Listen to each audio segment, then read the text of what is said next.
What is up, YouTube? Welcome in to the official Texas Sports Unfiltered pre-game show. The Longhorns getting set to take on Baylor for the final meeting between these two schools that have met every single year since 1944. The third-ranked Longhorns bringing their highest ranking since 2009 into Waco to take on the Baylor Bears. Texas, a 17-point favorite going into this one tonight.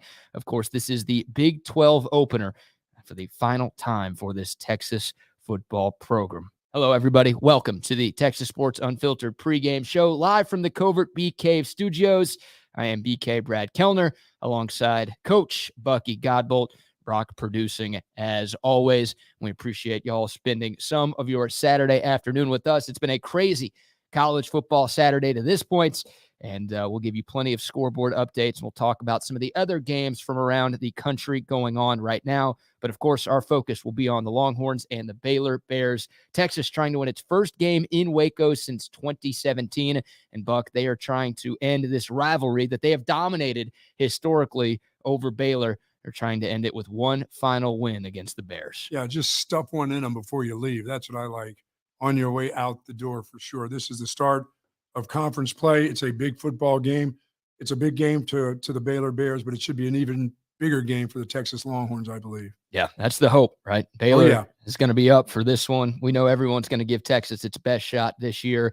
But for the Longhorns, the number one goal going into this season was to find a way to win the Big 12 championship. Obviously, being 3-0 to start the year is very impressive. It's the first time the Longhorns have done that in more than a decade, but they're 0-0 in conference play, so their run to a Big 12 title starts tonight. Baylor's looked really bad. They're 1-2 on the season. Their one win came against an FCS Long Island program that is not very good.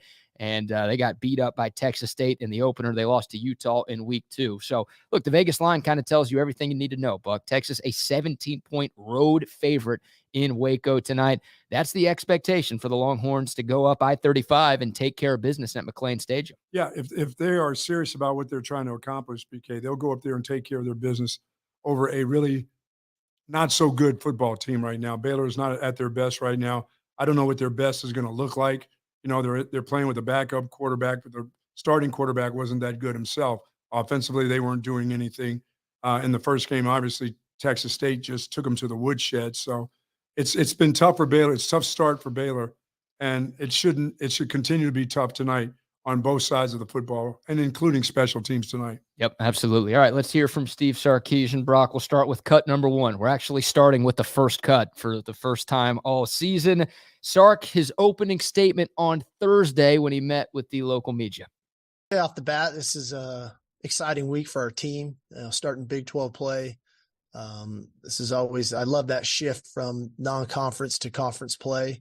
And I think you could feel it in the energy and the intensity at practice, that the guys are really focused, are going about their business in a workmanlike manner, but yet still having a lot of fun. And I think that's ultimately when we're at our best, is when we've got really good mental intensity, really good focus, but yet we still have fun doing what we get to do. And I think the guys kind of exhibited that this week. Throughout the week, and obviously finishing up here this morning, I thought that they just brought a great deal of energy and intent. Our message to them this week was, let's make sure that we're intentional in all that we do. And their intent showed up in all 3 phases. So that was definitely encouraging for me. I think we recognize the challenge of going on the road in a hostile environment. It's going to be a great atmosphere for college football. Like anything, when you go on the road, we got to make sure that we're tighter than ever. We need to be concerned with what we do and how we do it, and be enamored with us. And I think that our guys are understanding of that and are dialed into the task at hand.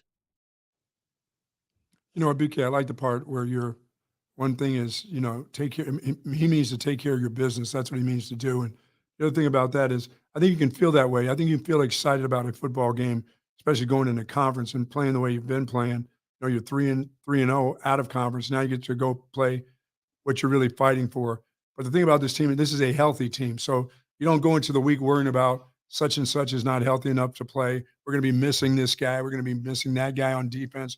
We may be missing they're missing one player on the offensive line. Everybody else is seemingly healthy. No. That's a pretty good start for a team 3-0 and playing the kind of schedule that they play. Yeah, Texas has a couple of guys out in this game tonight. You talked about Cole Hudson, the offensive lineman, who's going to miss the next few games. Chris Ross, one of the defensive linemen, who's going to miss the next few games as well. But the Longhorns relatively healthy going into conference play, and they get C.J. Baxter back, who, of course, missed last week's game against Wyoming. So you've got your full complement of running backs going up against a Baylor defense that is just not very good. I mean, statistically speaking, you can go up and down the stat sheet, and you're not going to find a whole lot to write home about with this Baylor team. But defensively, they have not been good. They're 86th in the country in points per game allowed. They are 79th in the country in yards per play allowed.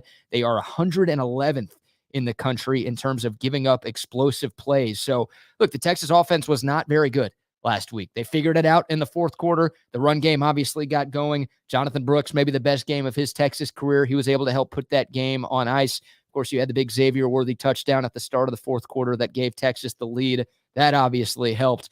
But the Texas offense struggled last week. Baylor's defense is worse than Wyoming's. Like, they have not looked good through these 3 games. They figured some things out against Long Island, but once again, Long Island, an FCS team, and a bad FCS team at that. When Baylor's gone up against FBS opponents, they have really struggled on that side of the football, and more specifically, they have really struggled to stop the run. You'd like to think Texas can pick up where it left off in the fourth quarter against Wyoming and be able to run it down Baylor all day long. What's scary about this for Texas is you may be playing the worst defense you've played all year long. I mean, including Rice, including Wyoming. The numbers are speaking out loud about this Baylor defense, and how you take advantage of them is going to be up to this offensive staff and what Sark decides to do early in the football game. Is he going to set the tone by running the football? Is he going to try to set the tone by throwing the ball 3 straight times? Is he going to mix it up? I mean, you've got to show everything you have. This is not a game to hold back anything. You're in conference play now. Yep. It's about winning the games now. And if you've got an arsenal, you use it all in the start of the conference play. There's no, I'll wait till we get to Oklahoma. Let's wait a couple of weeks till we get up to Dallas. No, you use everything you have to win each and every one of these football games. Yeah, the biggest issue for Texas through 3 games has been their inability to get off to good starts, right? Like the first couple of years under Steve Sarkisian, it was kind of the opposite, right? Yes. Like Texas would get off to great starts, and Sark was one of the best opening game scripters in the country, but he would lose, and Texas would lose the battle of adjustments over the course of 4 quarters. Well, this year, Texas has been a pretty good second half team. More specifically, they've been a really good fourth quarter team, but a lot of slow starts for these Longhorns through non-conference play. Brock will go with cut number 5 here from Steve Sarkisian. He was asked about that this week, right? Slow starts for Texas and why they've been a thing. Here's Coach trying to explain what's going on and what needs to change. Some of it is we just haven't finished some drives. We've had pretty good drives early in the games, and we've gotten ourselves into the red area, and we haven't finished those drives. I mean, most notably, you think about the Alabama game, we were moving it, we weren't punching it in the end zone, and so finishing those drives I think is important. The other night, that second drive was a 90-yard drive. That it just took us a while. I think that's the part that sometimes frustrates us too, because we're so used to kind of getting yards in chunks and punching it in that sometimes when you have to be a little bit more methodical, there's nothing wrong with that. We shouldn't feel disappointed going 90 yards and scoring a touchdown. But in the end, it's owning the openers and owning our game plan. And, again, we have a veteran team that really tries to do what we ask of them to do on the offensive side of the ball. And, again, we've placed a lot of emphasis on finishing in the fourth quarter and making adjustments. I got to make sure we got to swing that pendulum back a little bit of owning these openers and starting the way we're capable of starting. I don't mind starting out with a little bit of patience. It doesn't matter. If you take the ball down the field 90 yards and you score a touchdown, that's a good thing. If you're taking it down there 85, 90 yards and kicking field goals now, that's another thing. And this group right now, it looks like they're on that kind of rhythm where they can eat some clock, run the football, pass the football, and score touchdowns. That's what it's all about. This group doesn't have a lot. They don't have a lot of big play guys. We tend to look around this offense and we talk about this wide receiver group, this running back group, the quarterback's one of the best quarterbacks in the nation, but they don't have a lot of big play, one-strike guys except for Xavier Worthy, and at any time that guy can strike. But the other guys are just good, solid football players. It may take you some time to get down the field, but who cares? Eat the clock, score a touchdown. Well, they didn't start with that long drive that Sark was talking about there, right? They started with a false start and then went 3 and out after having to deal with 1st and 15. I think he needs the second or the third drive of the series. Yeah, which is fine. But, they also only scored, 10 points in the first half against Wyoming. Like, you don't want to do that. Now, this defense has been playing at an elite level. Yes. And they've gotten the job done in all 3 of these games so far this season. And Baylor doesn't have a lot offensively that scares you, especially without their starting quarterback, Blake Shapen, and their lead running back, Dominic Richardson. The Oklahoma State transfer is not expected to play tonight either. So it's a bad Baylor offense that's shorthanded. So you feel like the Texas defense is going to be able to feast the way that it has through these first 3 games of the season. But the Texas offense needs to do more, right? For people to really feel confident about this being a playoff team, because that's the expectation now, Buck, right? It's get to Arlington, it's win the Big 12. But hey, when you're the 3rd-ranked team in the country in week 4, you're expected to be in that conversation to make the college football playoff when the year is all said and done. For this team to truly look like and become a playoff team here in 2023, the offense has to pick things up, and they can't rely on just flipping the switch, right? Like, it's cool to see what they did in the 4th quarter against Alabama. It's cool to see what they did in the 4th quarter against Wyoming, but Sark talked about it there. Like, you got to be able to get some things rolling on that side of the ball before the final 15 minutes of the game. Yeah, you got to get everybody involved in your offense in the 1st quarter, not the 4th quarter. I mean, that's nice, because the real key to all this is, can you win the football game? Will you win the football game? And you need to win the football game. Other than that, it's a lot of window dressing, but the thing for this offense is, BK, they've really got to start out. They've got to get going. I mean, it's not like they're sleepwalking. It's just like they're, the goofy 5-yard penalties that put you behind the chains right away. Mm-hmm. It's you start to play down to the competition. They can't afford to play down to the competition because they're going to be favorite in every game from this point on. In this conference, every time they play a conference game, they will be favored. So you can't play down to the competition any longer. You have to play up to your standards. And so, your standard is what you did against Alabama. Yep. That's your standard from now on. It's not how you played against Rice and how you played in the 4th quarter against Wyoming. That's not your standard any longer. Your standard is how you played against Alabama.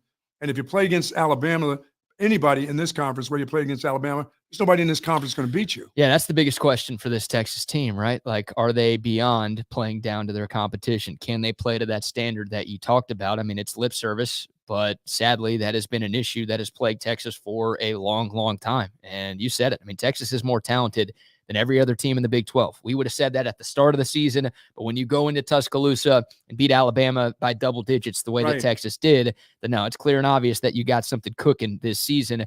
Can Texas avoid playing down to its competition? Because if they can, they're going to win every game in this conference this year. But if not, look, you let some inferior team stick around, then you might lose a time or two. And that dream season that you feel like you're in the middle of just goes by the wayside and it becomes a nightmare. So Texas's biggest opponent this year, but we'll obviously keep it focused on this game for the pregame show for Baylor. Their biggest opponent tonight is Texas. Yes, like no doubt. The dumb penalties that you talked about, Texas has only turned the ball over 1 time through 3 games. Well, they'd only turned it over 1 time through 3 non-conference games last year, and then their first conference game on the road against a rival in Lubbock, they coughed it up a bunch. They ended up losing that game in overtime because of it. Well, how do they do this year, right? If they give the ball to Baylor and give them short fields, all of a sudden their offense that's not very good has the potential to look pretty good. So if Texas just does what it did on the road at Alabama, only 4 penalties in that game, no giveaways in that game, not a lot of defensive breakdowns in that game. They were able to handle the crowd and the atmosphere and everything that went into playing in a hostile environment.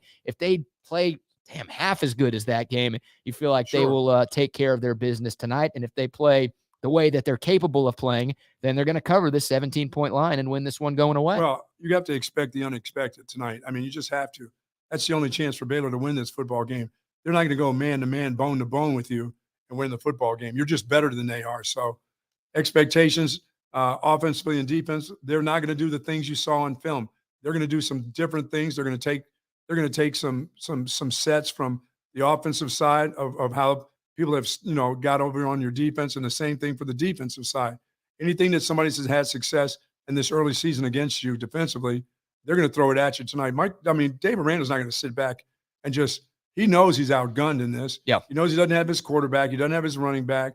He knows he doesn't have the type of players that he's had in the past, especially on that defensive front. So he's going to do some things that Sark hasn't seen, that this offensive staff hasn't seen. How you prepare for that, how you get ready to handle that, because it's going to come early. Sure. Because they're going to get they want to get the crowd all lathered up and ready to go tonight, and so that crowd is going to be big. But they don't get to come out of the stands and play in the football game.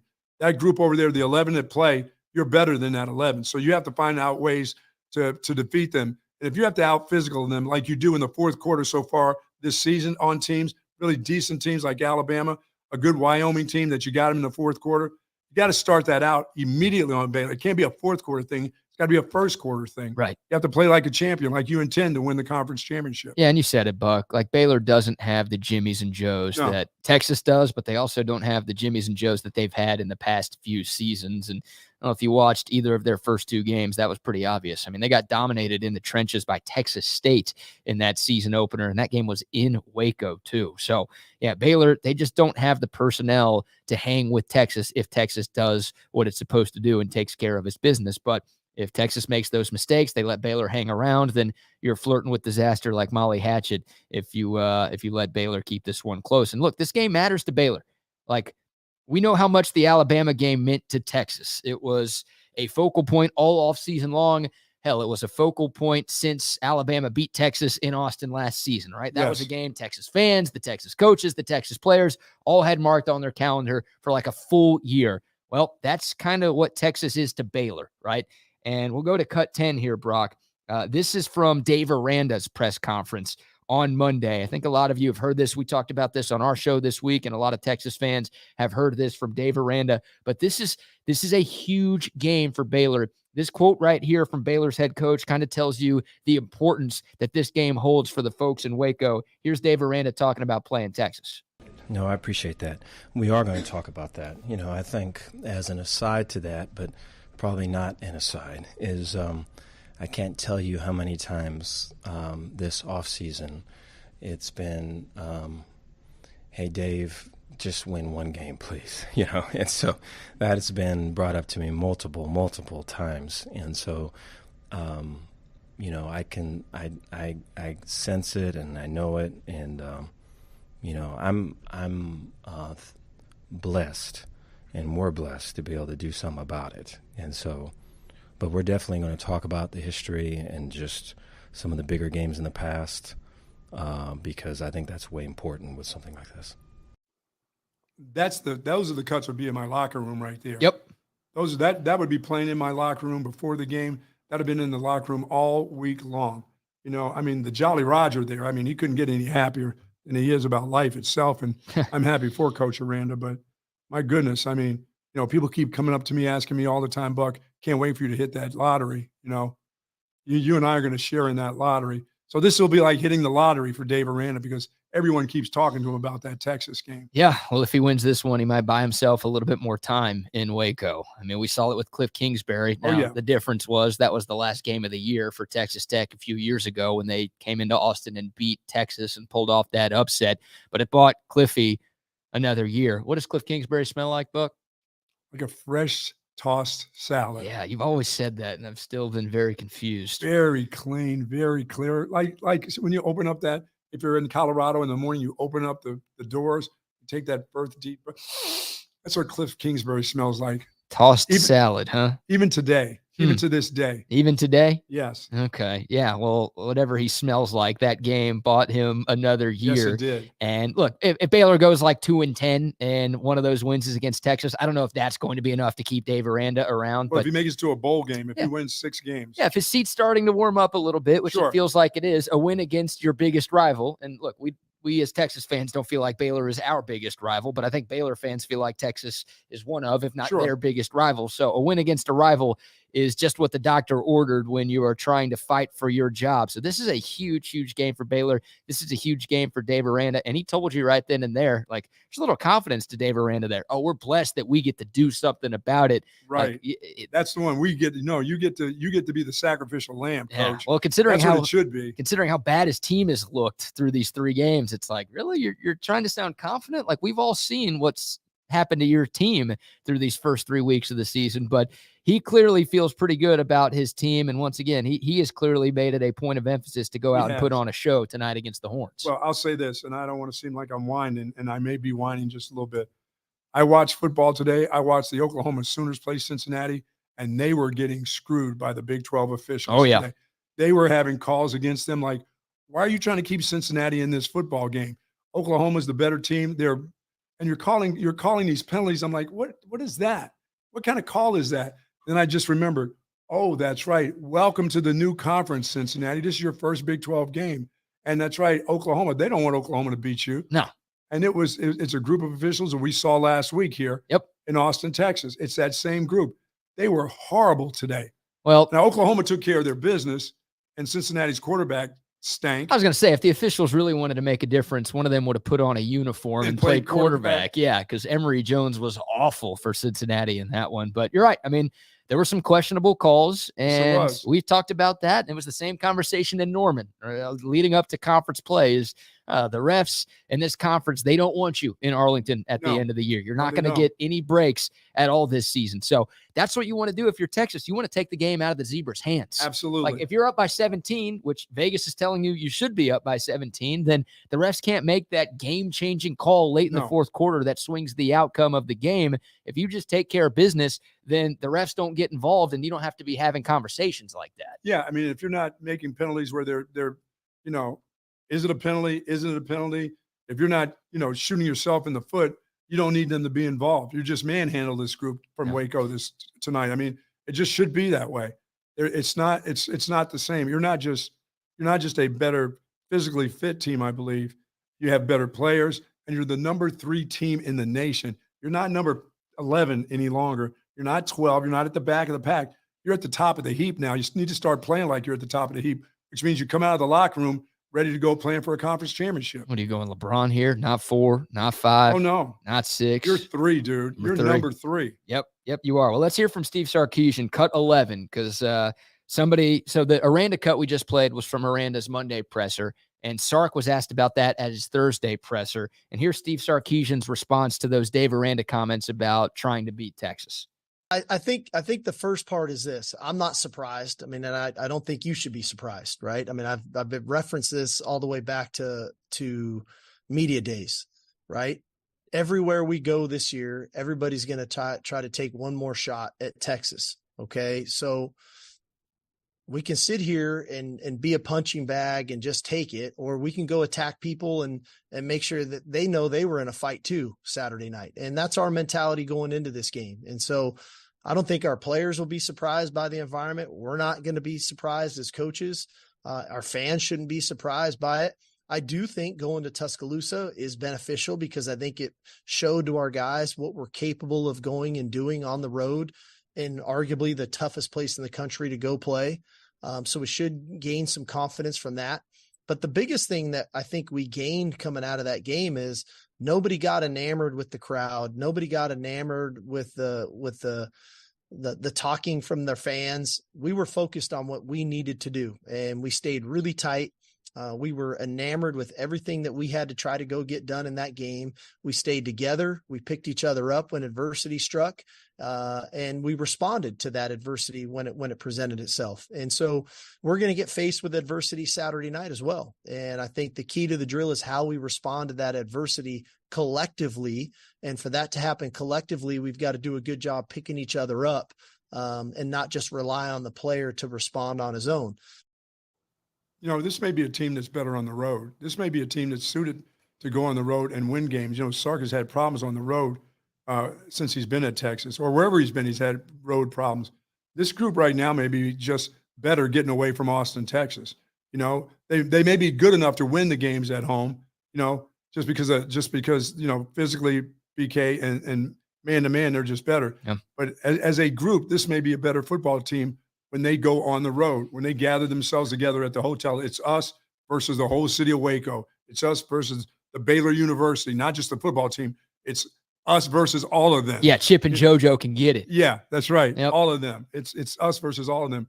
They may be that way, which would be great to see. And we'll find out pretty early tonight because that crowd will be they will, as I said, they'll be lathered up and ready to go. Sure. They've been waiting all day for this. They've been waiting forever for this game. Yeah, it's expected to be the biggest crowd in the history of McLean Stadium. So Good. As of right now, it's the last time these two teams will meet. I think at some point down the road, Texas and Baylor will play again, but we obviously have no idea when that's going to be. So, yeah, the last chance for these Baylor fans to take out their hatred against Texas. Now, the Longhorns will have plenty of fans there, right? Sure. It's a 90-minute trip Absolutely. up I-35 to get to Waco. So there will be plenty of burnt orange in the crowd, but it's not going to be a neutral site type of feel. It's going to be a road environment. Texas has to do what Sark just talked about. Like, they've got to ignore that stuff and just focus on what they need to do. I know it's coach speak. It's very cliche, but when you're that much more talented than the other team you're going up against, if you just focus on what you need to do, then none of that stuff should play a factor at all. You know, you start to get that feeling as you go about the season. You know, you win 3 in a row, you win 4, you win 5.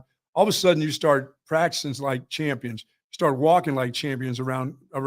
It's not being cocky. You just feel that nobody's going to beat us. You know, all these guys right here versus your guys. It doesn't matter who your coach is. It doesn't matter if you're Nick Saban. It doesn't matter if you're in Tuscaloosa or if you're down in Houston or if you're playing out in Lubbock. It doesn't matter.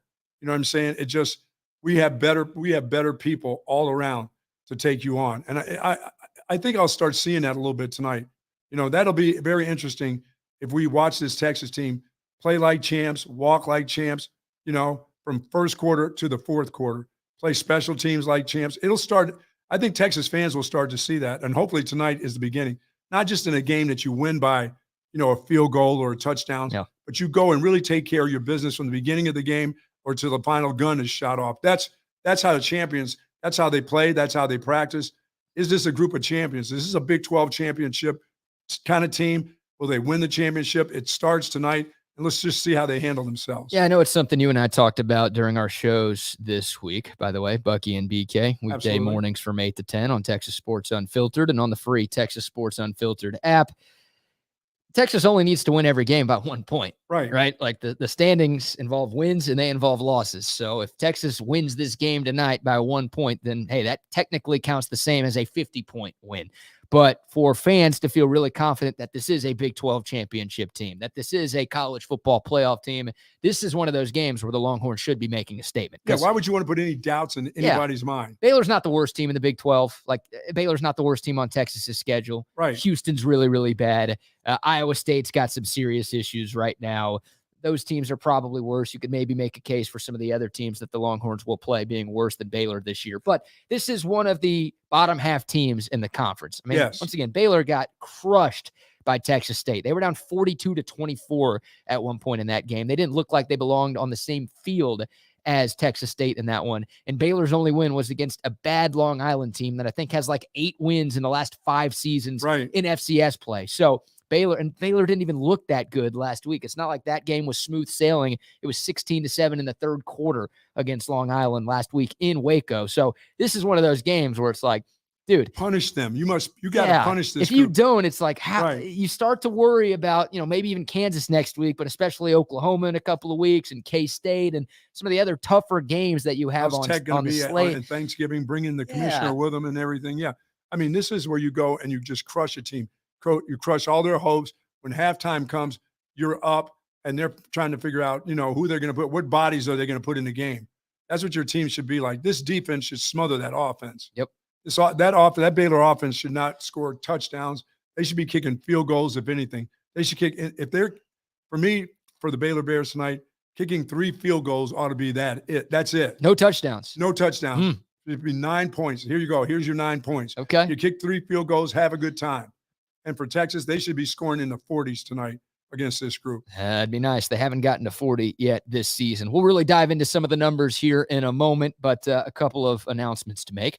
We're going to be giving away a pair of Hat Creek Burger Company gift cards during our pregame show today. So all you have to do to enter, be subscribed to the channel, like this video, and leave a comment. Any comment. You can ask us a question about the game. You can give a score prediction. You can give your thoughts about Texas and Baylor. Hell, you can give your thoughts about any of the college football games going on right now. But that's all you have to do. Subscribe to the channel, give a like, and leave a comment, and you've got a chance to win a $25 gift card from our friends at Hat Creek Burger Company. Don't forget to check that one out. All right, our first scoreboard update of the day, brought to you by our friends at Moonshine Patio Bar and Grill.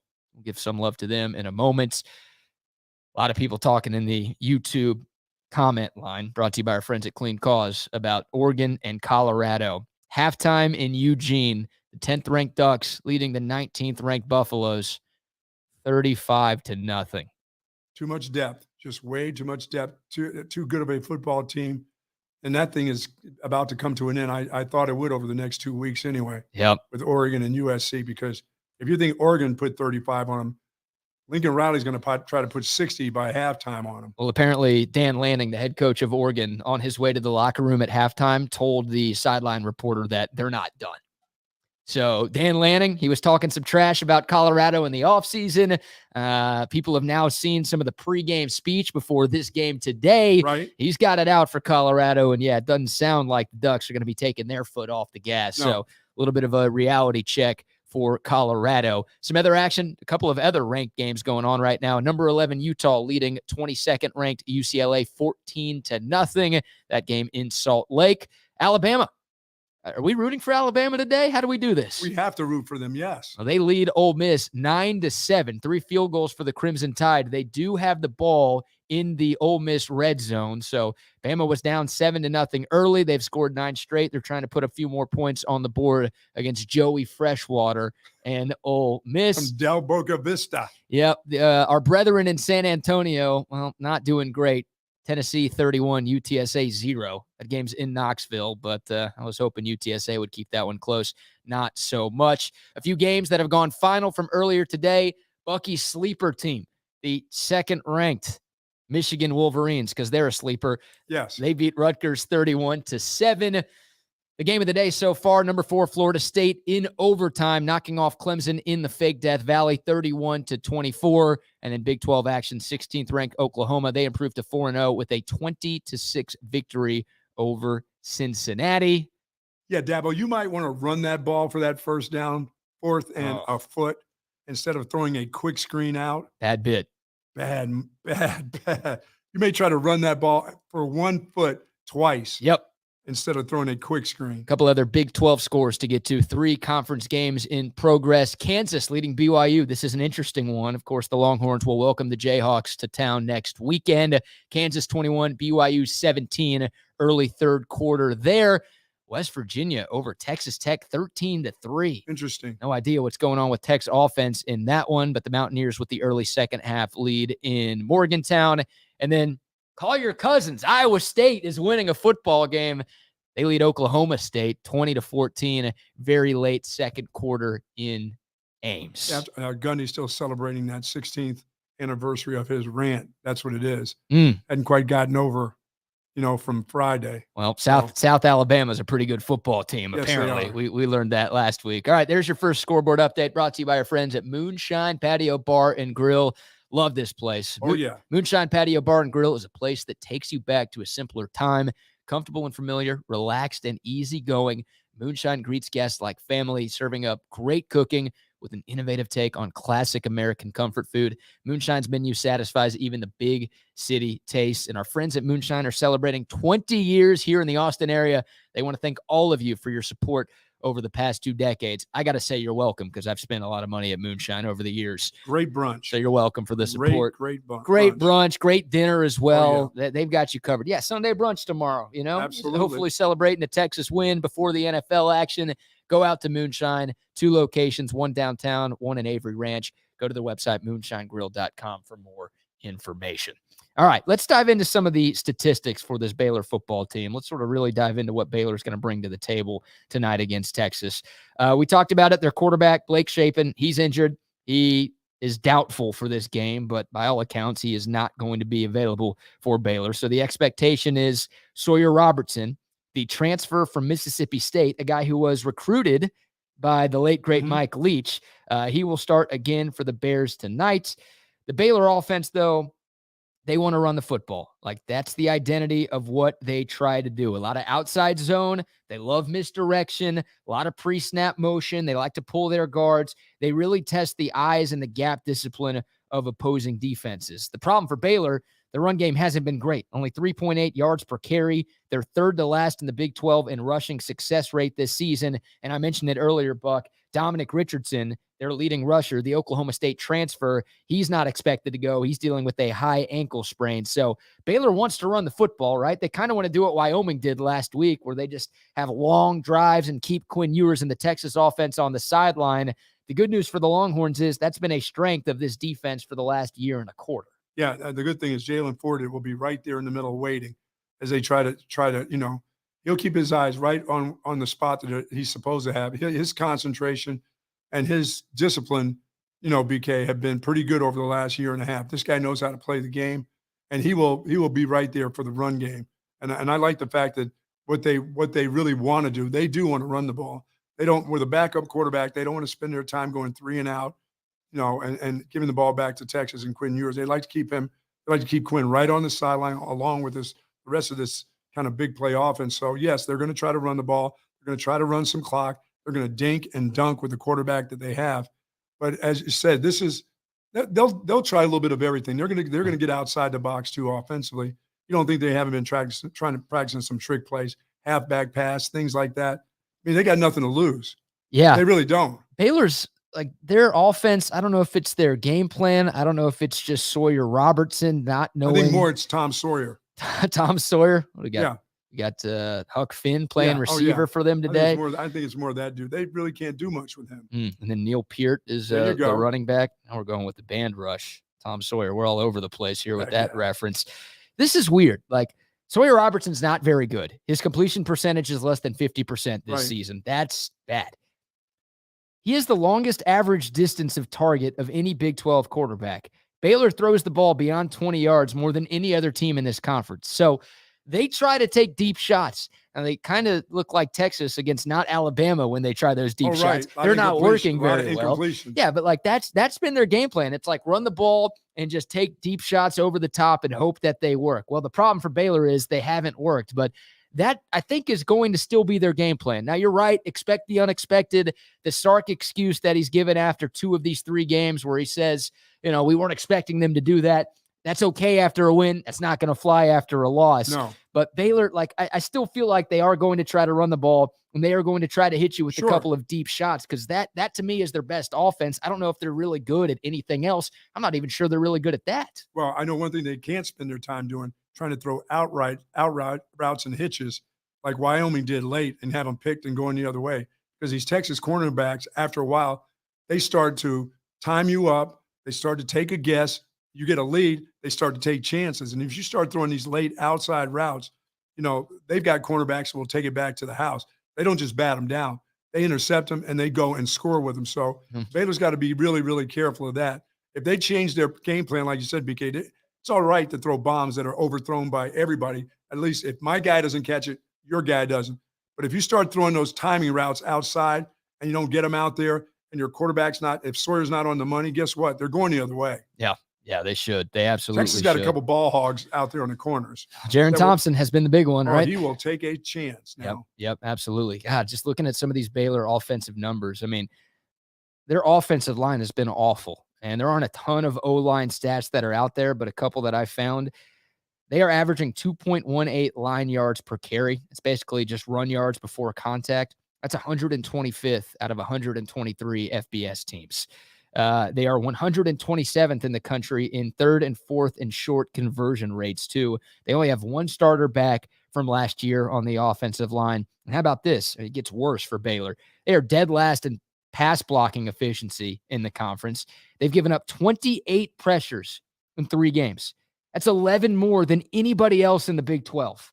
Like, this has been the worst offensive line in the conference, and it's not even close. So you think about – You should eat tonight. That's the strength of this Texas team, right, is the defensive line. We talked about it all off season long. Those guys have had success in all 3 of the games that Texas has played. And, hell, they were able to impose their will against all those 5 stars at Alabama. Like, the way Baylor's O-line is played and the way Texas's D-line is played, then, yeah, this should not be a game where Baylor is able to do what it wants offensively. This should be a game where Texas is incredibly disruptive. Well, then a guy like Alfred Collins should wake up and find the field and do something on the field in a game like this. He should be better than the guy that's across from him. When he gets the snaps that he gets, he should make them count. against this Baylor offensive line. I mean, he should be harassing the running back, harassing the quarterback. Here's his opportunity. Now you're in conference play, and we've been looking for this guy to really come on, and he's just been okay. Well, he needs to be more than okay tonight. He should look at this as this is my opportunity now. I played in, this will be this is game number 4. I should be ready to go crank it up and help my team win a conference championship. Well, we usually start with the offensive player of the game, but is Alfred Collins going to be your defensive player of the game, brought to you by our friends at Kenfield Golf Cars? No, he is not. Who is going to be? It's going to be the linebacker, and that will be Mr. Hall.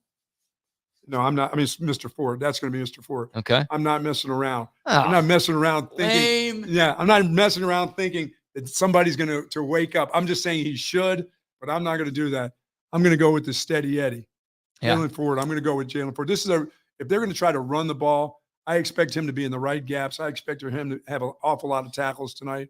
I expect for him, when he does go for the quarterback, to be in the right gaps and make it happen. That guy versus running back, that's not good for the running backs. He's not one of those guys that'll totally out physical you, but he understands the game. He knows how to get on an angle on a running back if he's not squared up to block, and he can get to the quarterback. So I expect him to be the defensive player of the game. Yeah, Jalen Ford had the biggest defensive play in Texas's win over Baylor last year, right? That big fourth quarter interception. Texas was down going into the fourth quarter, or at the start of the fourth quarter. I think Baylor scored a touchdown early in the fourth, and then Texas came back, long drive, touchdown, and then Jalen Ford had an interception that gave Texas a short field. They scored another touchdown to kind of put that game away. So I will never argue against Jalen Ford being a prediction for defensive player of the game. But you're going to take Alfred Collins, right? No, I'm not going to take Alfred Collins because why? What do you mean? Because why? What have we seen from Alfred Collins over 3 1/4 seasons at Texas? I haven't seen anything yet. Still, I'm still waiting. A lot of hype. Yeah, look, he's had a couple of moments this year, but he's had a couple of moments in each of his first 3 seasons on campus. Just haven't seen that consistency for me to feel like he is worthy of the Kenfield Golf Cars Defensive Player of the Game prediction, and that is a very prestigious honor. No, by the way, I will pat myself on the back a little bit because I think I went 2 for 2 with my predictions last week. My offensive player of the game prediction, Jonathan Brooks. What does he do? His best game is a Texas Longhorn against Wyoming. My defensive player of the game prediction, Barron Sorrell. What does he do? His best game of the season, one of his best games as a Texas Longhorn. You mean you didn't take Byron Murphy as the offensive player of the game? Since he caught more passes than the tight end, the All-American tight end? You didn't do that? I was hoping by this game day you would be over that. I'm not over that. No, I'm not over that at all. You know, I hope Sark throws another pass to Byron Murphy. If it scores, tonight. I'm good. Yeah. I was good last week. If he scores, that's fine. You just want JT Sanders to have more than 0 catches tonight, huh? It would be nice. Yeah. He is allegedly an All-American tight end. Yeah. Yeah, he is. All right, I'm going to go with, who am I going to go with as my defensive player of the game? You know what? I'm going to go with the guy that you could argue was Texas's defensive player of the game last week. That's Jahdae Barron. This guy is all over the place. He really is a difference maker. You know, I don't think he's talked about enough. I think Texas fans talk about Jahdae Barron enough. I just don't think around the country or even around the conference people really know what Jahdae Barron is capable of. But number 23, that guy just flies to the football. He's got a nose for making big plays. He's around it. If there's a fumble, he's around the pile all the time. He really is. Shows up on film. He's the guy that shows up on film. Yeah, I think it's fitting because Texas is playing Baylor tonight. But remember Jalen Petrie, the safety, who's with the Texans now in the NFL, second-round pick a couple of years ago.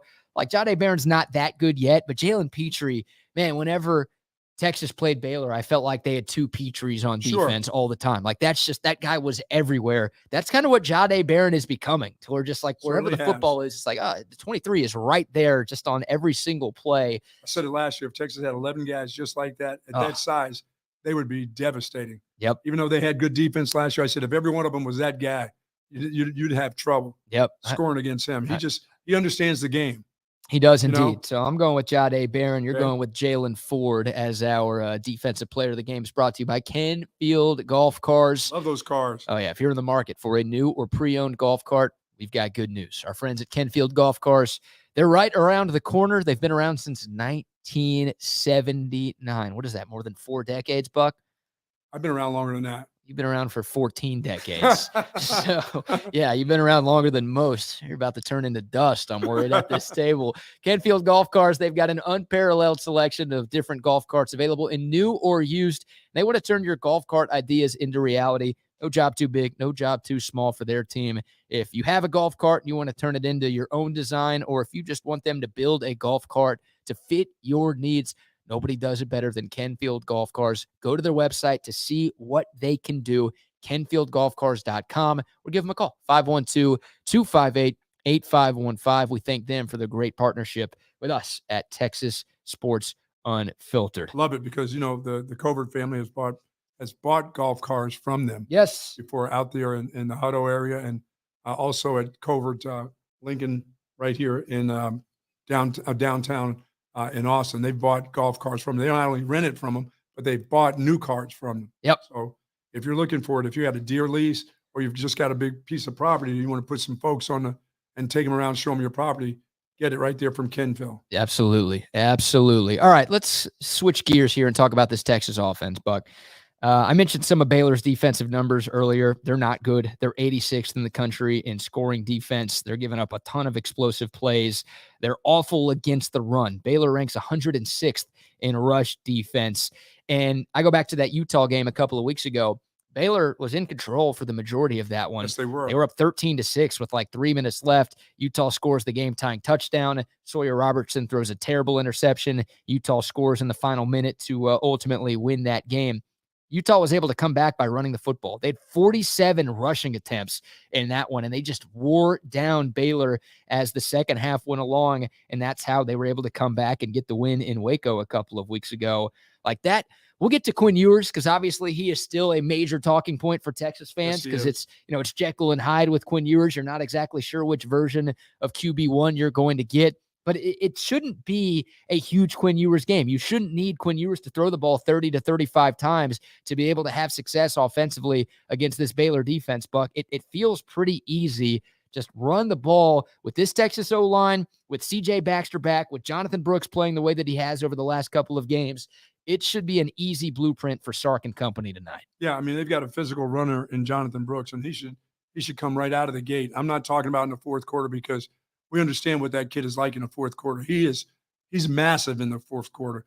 He can make you miss. He gets that extra tough couple yards that you need to keep the chains moving, but he needs to get going early, and Sark needs to get him off early too. He really does. Not only that, get him going, get the offensive line going.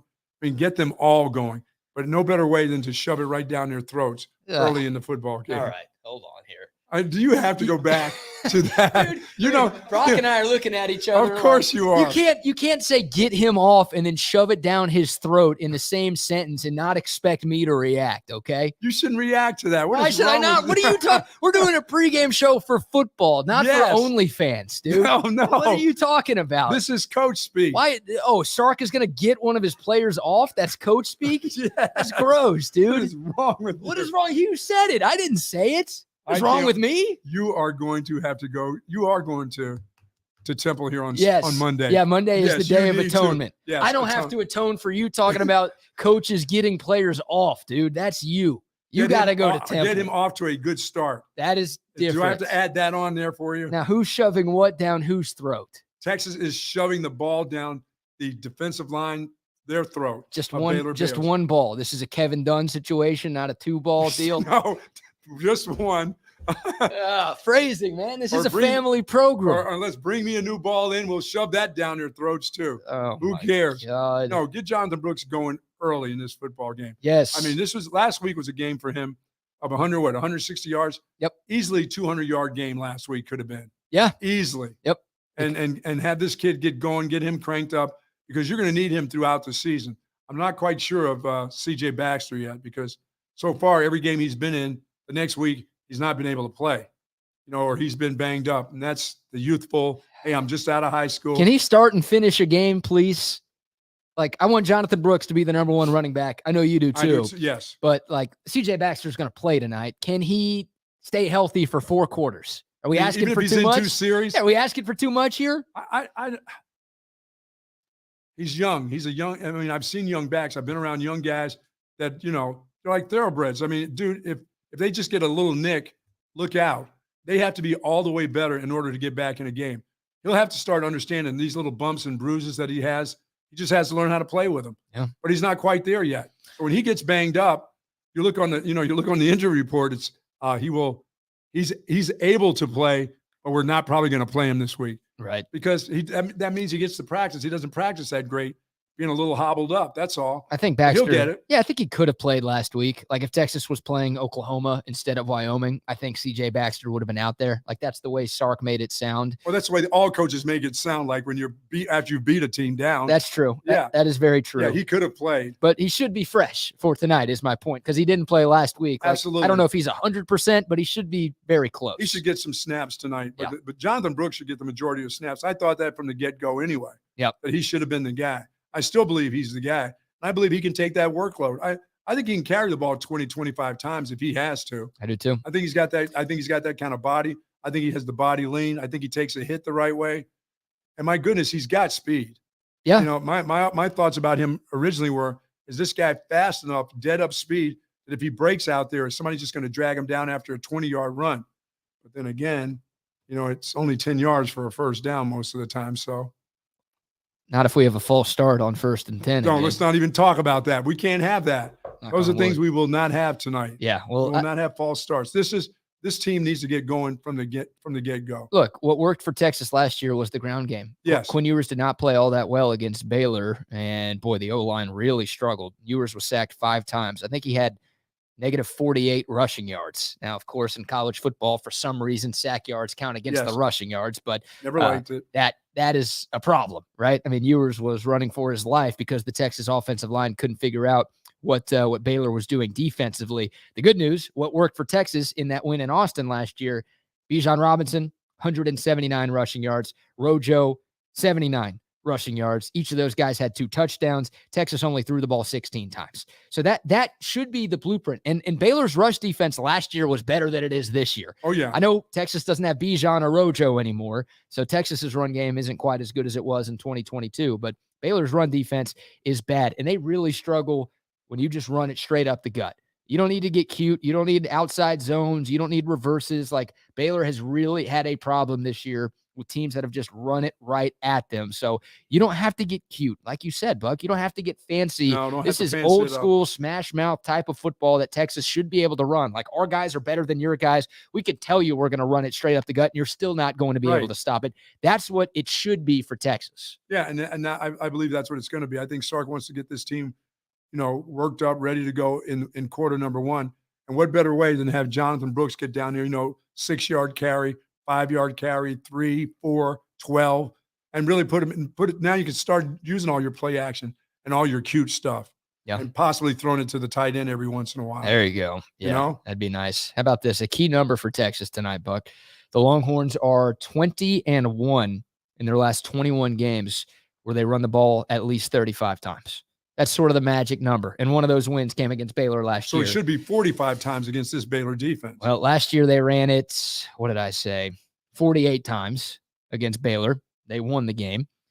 35 has been the magic number. If you can get to 40 or 45, that means you're playing with the lead, and that means the run game is being effective. So I don't hate that at all. If they run it 45 times or more tonight, then Texas is going to be driving down I-35 with the W. But that's sort of the magic number right there. And look, the run game can be great. They're going to have to throw the football. We know that. Can't run it on every single play. Although the fake mom, Sandra Bullock, would like that. God, I hate her. Air Force does. Air Force does. Well, yeah, they're scared to pass. I don't know if you want the Air Force stuff. No. I'll take Greg Davis offense over Air Force offense, please. But Baylor, you think about what Rice did in game 1. They did a lot of what Baylor did in the last game last year. Yeah, lots of stunts, lots of twists. Simulated pressures, twists and stunts, delayed blitzes. I mean, they gave the Texas O-line fits. Once again, they had 5 sacks, and it felt like Quinn Ewers got hit 15 times against the Wacos last season. Dave Aranda, that's his strength. Like, this is a chess match between Sark, who is one of the better offensive minds in the sport, and I know Baylor's coming off a 6-7 year. I know they're 1-2 right now. I still think Dave Aranda is one of the best defensive minds in college football. That's the chess match between those two guys, and Dave Aranda won it last year. I know Texas won the game, but Dave Aranda, I thought, did a really, really good job against Texas, making life very tough for Steve Sarkisian and this offense. Aranda is great at making offensive linemen check into the wrong protection, and he's great at scaring quarterbacks. Like Quinn Ewers looked a little scared, and we see that when he's nervous, that's when his mechanics Oh, yeah, you're right about He was that. so sharp against Alabama because he had clean pockets all the time, right? Bama barely touched that dude. His jersey was clean after that game in Tuscaloosa. When he senses pressure, he's not the same quarterback. So this offensive line, they have to do a better job of communicating pre-snap, but also just passing stuff along because Baylor's going to do that stuff that worked for them last year. I hope they do that stuff in the run game where they get out of their lanes with all their twists and they get gouged by doing some of those things on a rundown where Jonathan Brooks or Jaden Blue or whoever's playing or CJ Baxter finds those gaps where they're decided to twist in and twist out of, and there's nothing in there but daylight. So that's why I think the run game is important for them. Let's just not forget what Green Hall did to them. All right, let's go back to what Green Hall did to that group. I mean, that was an ugly display of football. That's not supposed to happen. Baylor shouldn't even be in the Big 12. They shouldn't be in the Big 12? No, shouldn't they be in the Sun Belt? Oh, I mean, what the hell is that? Because they lost. Shouldn't Texas State be in the Big 12? You know, Green Hall is in New Braunfels, right? Not close enough. Okay, I guess so. Floating the river. Yeah, floating the river. Hall. Yeah. Okay. You ever done that before? You ever float the river? I've done it once or twice. Is that right? Yeah, never enjoyed that. And not for you? Oh, people pee in the river. No, thank you. So do fish. So do fish. And I drink that water at your place. That's true. Gross. Right from the well. You're right. That was nasty. All right. No, we have to realize what has been happening to this Baylor team. They're not good. We want to try to give them some credit about what they're doing, but there's not much to give to them. All right. So I know we've been talking about the offense, but we're going to go to cut 14 here. So Craig Smoke, who covers Baylor for Sikkim 365. He knows them well. Yeah, he and his pops, David Smoke, they've been covering the Bears for a long time up there in Waco. And Craig Smoke was on with Chaos Theory, Wags and Rodney earlier this week. And they basically asked Craig about Baylor's offensive game plan. And here is a Baylor guy. This is a Baylor fan, a guy who covers the team, a guy who is usually kind of biased in favor of Baylor. He's talking about how Baylor is going to move the ball against this Texas defense tonight. And even he sounds a little bit nervous. Are they going to be able to run the ball on Texas? I have my doubts. If they can't, can they throw the ball around based on what we saw last week? Absolutely not. So I'm at a loss for how they're going to try and move the football. They're going to have to try and hit some big plays, but I just don't know if they had that capability if Robertson's not able to put full strength behind his throws. He's also a young guy. He's not somebody who's got a lot of starts under his belt. He played sparingly at Mississippi State under Leach, and then, has played so far a little bit in each of these first three games, and obviously a lot last week as the starter. But, yeah, man, they're not going to be able to run like they did against Long Island last week, and that's all they did, basically. They didn't do much of anything in the passing game, and like I said, what they did was not all that impressive. So I don't know how they are planning on scoring points. They're going to try to force the run, and just hopefully Robertson's a bit sharper than he was last week. But beyond that, that too is something I'm very curious about, because it has not been an easy road trying to score points for this offense. Okay, well then give me my other 3 points back. Now they just get 6. They were going to get 9, 3 field goals. Now, after hearing Smoke talk, forget about it. I'm taking 3 back. Did he just call Sawyer Robertson a bitch? Now they're only getting 6. Yeah. Okay. I was being nice and saying 3 field goals. Forget it. Now their own guys saying, I don't know how they're going to score. Okay, I'll take 3 back then. Yep. 6. They were able to run the ball effectively against Long Island last week. 270 rushing yards on 48 carries, but he referenced nose guard from Long Island weighing 190, 197 or something. Yeah, probably less than that. Sawyer Robertson, Baylor's quarterback, against FCS Long Island last week, 10 for 22, 113 yards, 1 touchdown, a QBR of 39.5. That'll get you to New York. No. For what? No. You're going to go watch the Heisman ceremony as a fan? No, you got to take advantage of a team that's playing like this. You just do. Your team is too good. You're too good offensively and defensively. And special teams has just been okay. The kicker's made all of his kicks. I mean, I've probably not praised the punter enough. I asked you about him the other day. How's he doing? I just think of a kicker as a kicker. Yeah. Okay, that's what you practice to do. Make your kicks. Make your 40-yard field goals. Don't kick it out of bounds on the kickoffs. Give him a touchback. But this punter has been fantastic. Yeah. I mean, if Texas wins the battle of field position, then they're going to win this game tonight easily. Sure. Because Baylor is not capable against any defense, but especially this Texas defense, of putting together 75, 80-yard touchdown drives. Yeah, not to be cocky, this should be target practice for the Longhorns. It really should. And as I said, if they go with the mentality that they went to Tuscaloosa with on the road, it's us against the world, then Baylor won't have a chance. No, that's what you'd like to think. And, yeah, once again, that's a Baylor guy wondering how the hell Baylor's going to be able to move the football against Texas, because it has been a slog for that group offensively. So, yeah, if Texas, the special teams, plays well, and if they don't turn the ball over, like, we'll get to your 3 keys to victory, but one of the keys for Texas, one of the keys for any team in any football game at any level, is win the turnover battle. Well, I'll just tell you before we even get to that, that's the number one thing for me. Like, on the road, you don't give Baylor short fields. Like, that's the only way their offense can look good tonight, is if Texas's offense just mucks it up and they turn the football over in their own territory, and Baylor only has to go 30 to 40 yards to score. Like, that is the way Baylor's offense gets into a little bit of a rhythm, and this game gets interesting into the second half, late into the night. If Texas just doesn't do that, then Baylor's offense, once again, they're without their starting quarterback. They're without their number 1 running back. Their offensive line is terrible. I mean, they should not be able to consistently move the ball against you at all. Suffocate this team on every aspect of the deal. Offense, defense, and special teams tonight. Yep. And then have your group start out, not like they just got out of bed. I mean, it's 6:30 game. Everybody should be up and awake by now. You've sat around. You've been at the hotel. Now you've been at the field. You've got a chance to see all of college football today, some big football games. You're a part of the big football scene now. You're a part of that scene now at number 3 in the nation. You don't want to go up there and the bed. You want to go up there as a team looking for a championship. Absolutely. Nationally televised game tonight on ABC. Look, Ohio State and Notre Dame are playing at the same time. That'll be the game that most people are paying attention to. But, yeah, folks would be flipping back and forth. Absolutely. And we know people root against Texas. So if Baylor is in this game in the second half, there will be some people hitting the previous channel button on their remote to see what's going on. Well, how many people in that stadium last week after playing Alabama thought that let's just see how they play? And when they came out against Wyoming early, Wyoming took the ball down the field and started running it down their throats early in that football game, we're thinking, oh, no, here we go again. Yeah, it was ugly. The good news is that game was on Longhorn Network, so nobody could see it.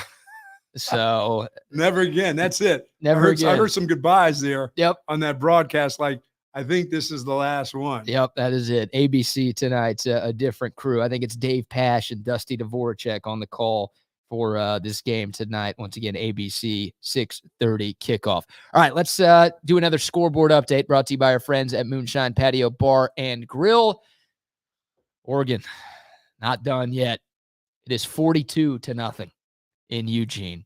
Oregon's got the ball, a 4th down and goal from the 5-yard line. Knowing Dan Lanning and the way he's been talking, he'll probably go for it. Oh, he did go for it. They didn't get it. Turnover on downs. 42-0 to score. Oregon all over Colorado. And, yeah, the Coach Prime magic is wearing off today. Some other games in progress. Number 11, Utah leading number 22, UCLA 14-0. Late 3rd quarter in Salt Lake City. Early 4th quarter in Tuscaloosa. Alabama 17, Ole Miss 10. Sorry, you Texas fans who are for some reason hoping Alabama goes 6-6 this year. Alabama is leading that game. 17-10 there. Some games that are done. Michigan over Rutgers, 31-7. Florida State in overtime, knocking off Clemson in Death Valley, 31-24. Big win for the Cinnamon Rolls there as they stay unbeaten. 16th ranked Oklahoma handing Cincinnati a loss in their first Big 12 game, 20-6. It was pretty ugly, but the Sooners get the win. OU is 4-0, and of course, we're just a couple of weeks away from Texas OU. We will be at that game, by the way. Yes, indeed, we will. Doing our pregame show from the State Fair of Texas. More details on that in the coming days. Some Big 12 scores, games in progress. Fighting Kansas Jayhawks, Texas's next opponent. They have just extended their lead over the Mormons of BYU, 35-20. KU leading BYU early 4th quarter in Lawrence. Texas Tech has forgotten how to play football, it appears. West Virginia 13, Texas Tech 3, late 3rd quarter in Morgantown. That Tech offense has fallen apart. Iowa State leads Oklahoma State 20-17 in Ames. Early second half action there. There's your scoreboard update brought to you by Moonshine Patio Bar and Grill. Anything that stands out there to you, Coach? Yeah, the championships don't run through Lubbock. A lot of things run through Lubbock, but championships are not won. No, maybe Morgantown. No, they don't run through Morgantown either. The Raider Rash. No, we know that runs through Lubbock. Yeah, of course. Be careful over there, man. Oh man! All right, back to this game a little bit. Let's take a look at the YouTube comment line. Brought to you by Clean Cause. Buck, I've been drinking my Clean Cause. I noticed that today. Yerba mate. Yes, my wife loves that yerba mate. And Brock's got some too, man. I mean, this is a group, Clean Cause, that I'm big with for sure. You know, I am an alcoholic. I have been clean and sober for 23 years, and a part of that is I got to meet Wes over at Clean Cause and that wonderful staff over there. And you know, they give back 50% of their profits to support individuals in recovery from drug and alcohol addictions. Half of their profits, that's half of what they make, go right back into the community to help folks that are struggling from addictions. And they've got it all. They've got cherry lime and, of course, orange ginger. And they're going to give you this 160 milligrams of better caffeine. They won't cause you to crash or give you all the jitters, of course, that coffee, which I drink, gives me. It's an energy drink, and it's filled with energy. But you can get it, of course, at H-E-B, Whole Foods, and hundreds of stores around the Austin area. How about 7-Eleven? Hey, come on. Yeah, you get them at 7-Eleven also. But and I love the shirt. Looks good. Thank Clean you. Cause. I love folks that decided, yeah, we can make a lot, but you know what we're going to do? We're going to give a lot back. And giving 50% of your profits back is a lot. It's a big deal. Yes, Yep. because that's what you give to me, 50% of my profits. Yeah, you're right. There you go. That's exactly I like that. what you get. Yep. There you go. Alabama has scored again. It is 24-10. So I'm rooting for Alabama. Of course I am. Roll Tide. The Crimson Tide. We'll see if they can hold on against Ole Miss early fourth quarter there. All right, back to Texas and Baylor. Let's hear more from Coach Sarkisian. We'll go cut 2 here, Brock. Look, Baylor's 1-2. We just spent the last 10 minutes bagging on them. I mean, they have not looked good. The eye test has been bad. The statistics are bad. This Baylor team has been bad through 3 games this season. Here's Sark, though. Little coach speak here, but he's talking about this Baylor team, and he says they've got something despite their 1-2 record. Well, I look at them like they're 0-0, just like us. You know, we're both 0-0 in conference play. And they're a good football team. You know, I think they kind of got caught a little off guard in week 1. You know, they were leading Utah in the fourth quarter of that game. So I think they could very easily be sitting here 3-0. And so I think the strength of that team is, I think they've got a culture in place, you know, with Coach Aranda now. They believe in what they do up front. You know, they love to run the football. They're big and physical on offense, and they believe in stopping the run defensively.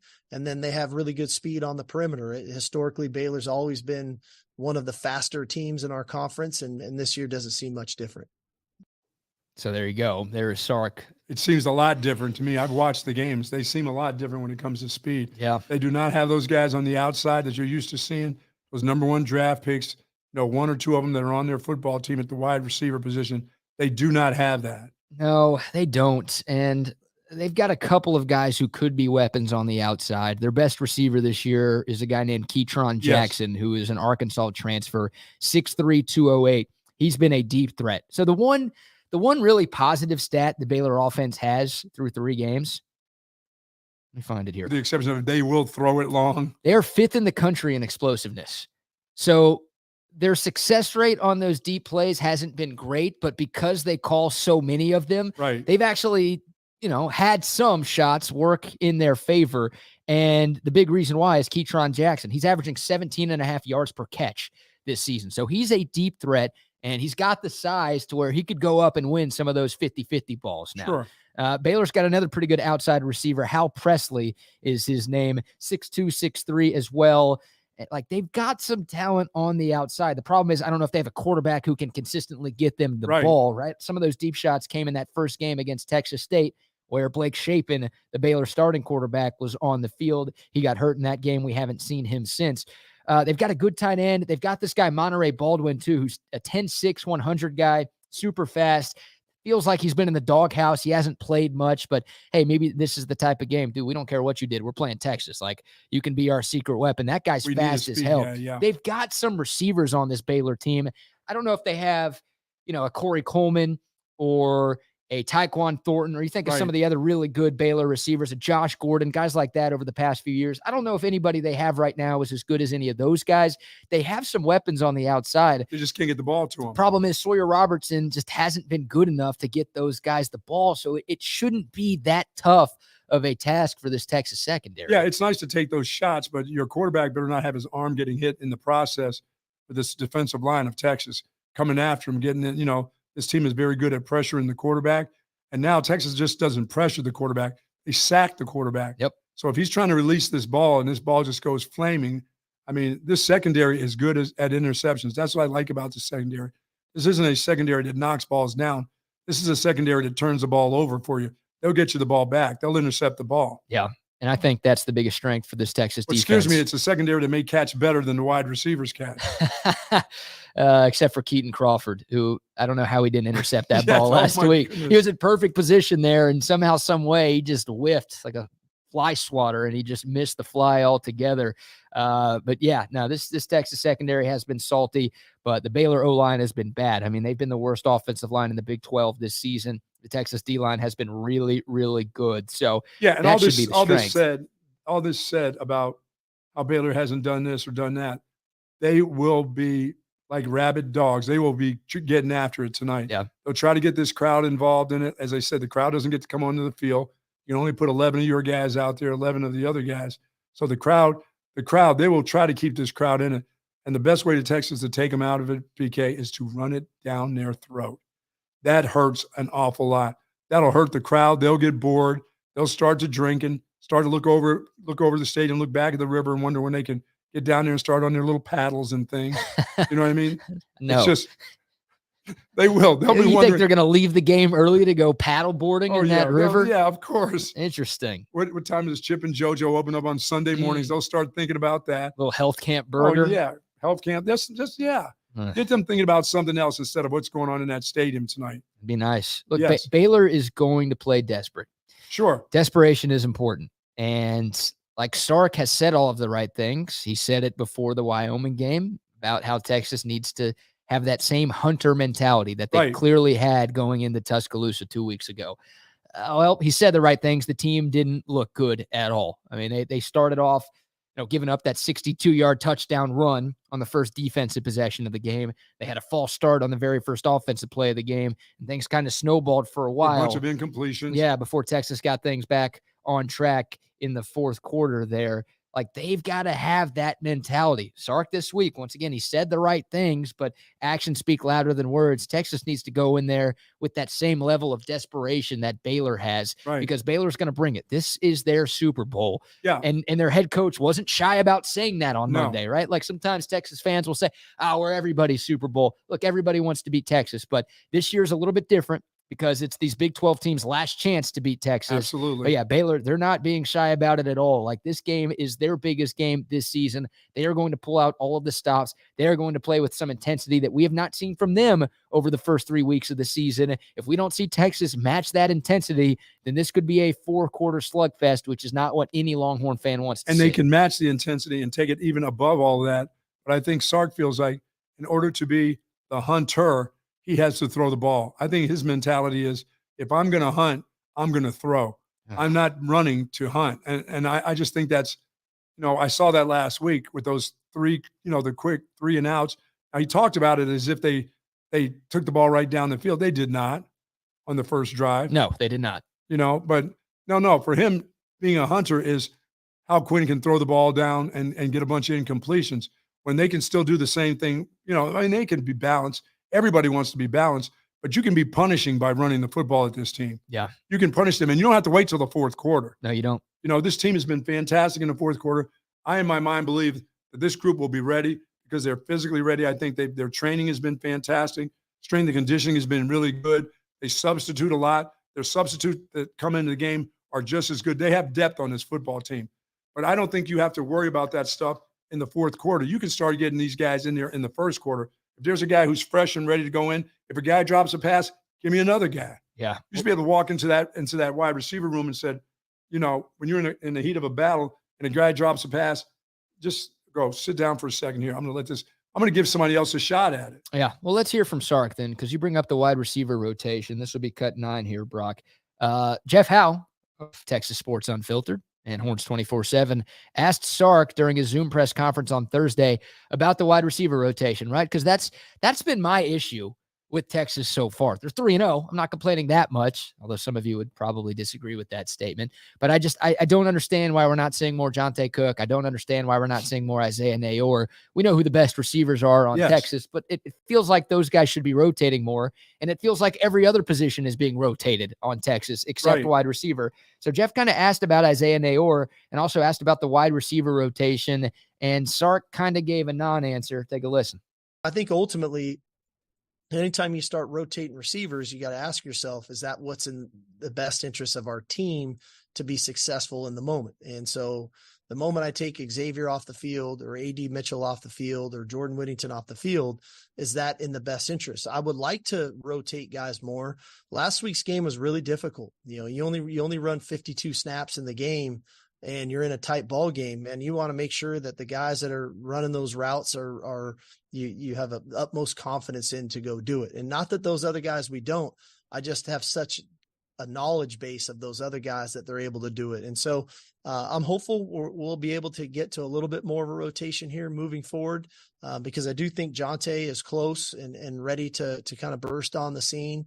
DeAndre Moore's kind of gotten him his space to where we feel comfortable there with him. We've already mentioned Nair, and we know Casey Kane is kind of a Swiss Army knife and can go in there and play multiple positions. So, inevitably every game takes on a life of its own, and we try to do what's in the best interest of the team to be successful. Yeah, I'm not asking you to get those guys in for 35 snaps. No.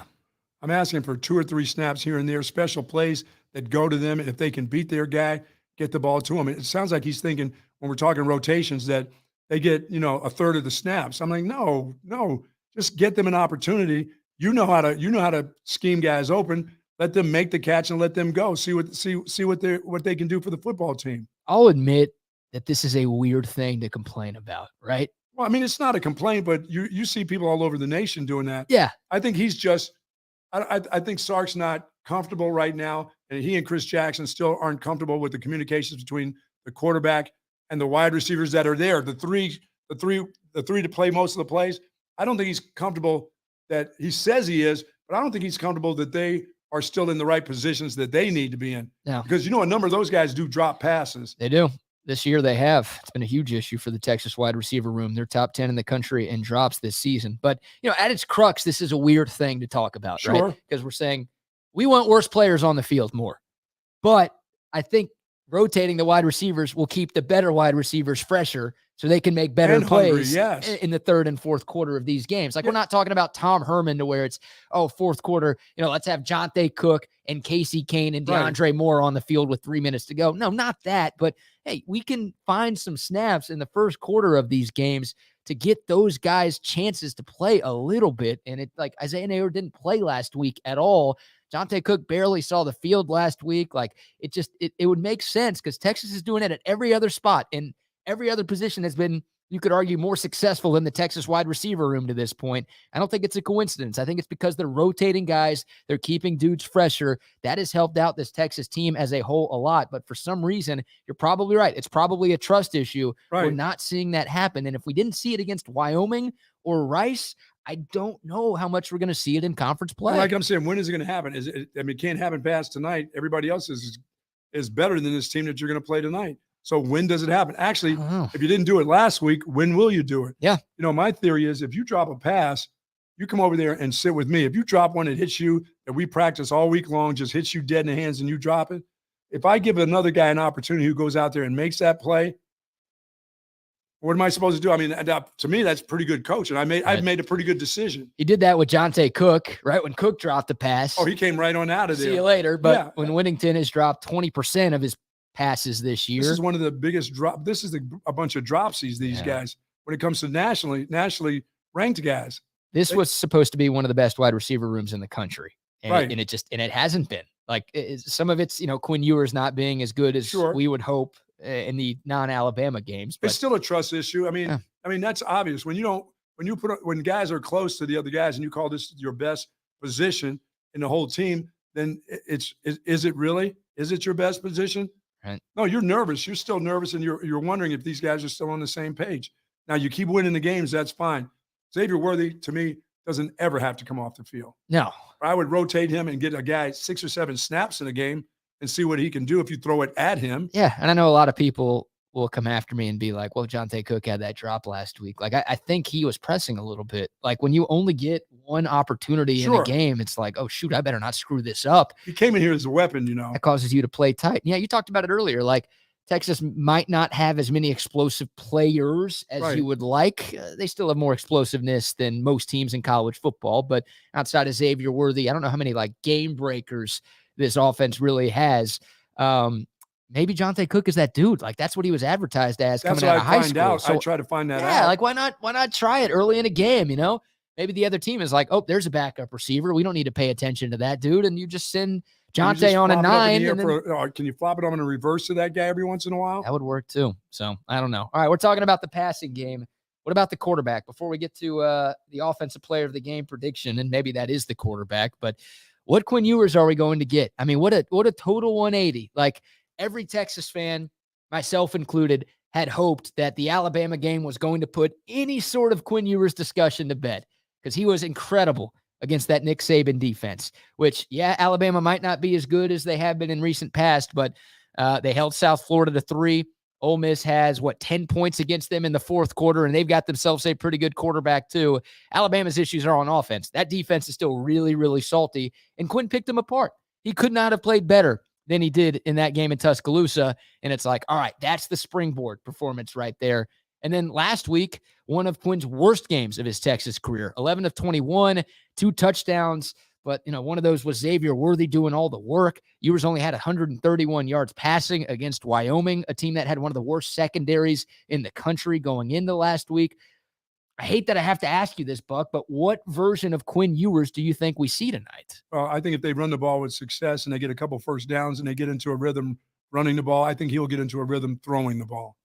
I don't think coming out and throwing 3 straight passes is what you need for Quinn Ewers. I just don't think that's his game. I think get him into a flow, throw a swing screen out to the running back, let them catch and run, get a first down that way. And, I mean, they don't all have to be bombs. I mean, they need to be hitches and things like that. He needs to be in a rhythm, and it can be handing the ball off, getting first down. Getting first downs is a rhythm for the quarterback. It doesn't necessarily have to be him throwing, but his mindset is we're moving the football. Yeah. I'm a part of this. Let me throw this hitch. There's a seam right there. Let me throw it into that. I don't have to always throw to one guy and one guy deep. I mean, his footwork was horrible again last week. It was. It just was really strange, And they had some guys that physically came after him.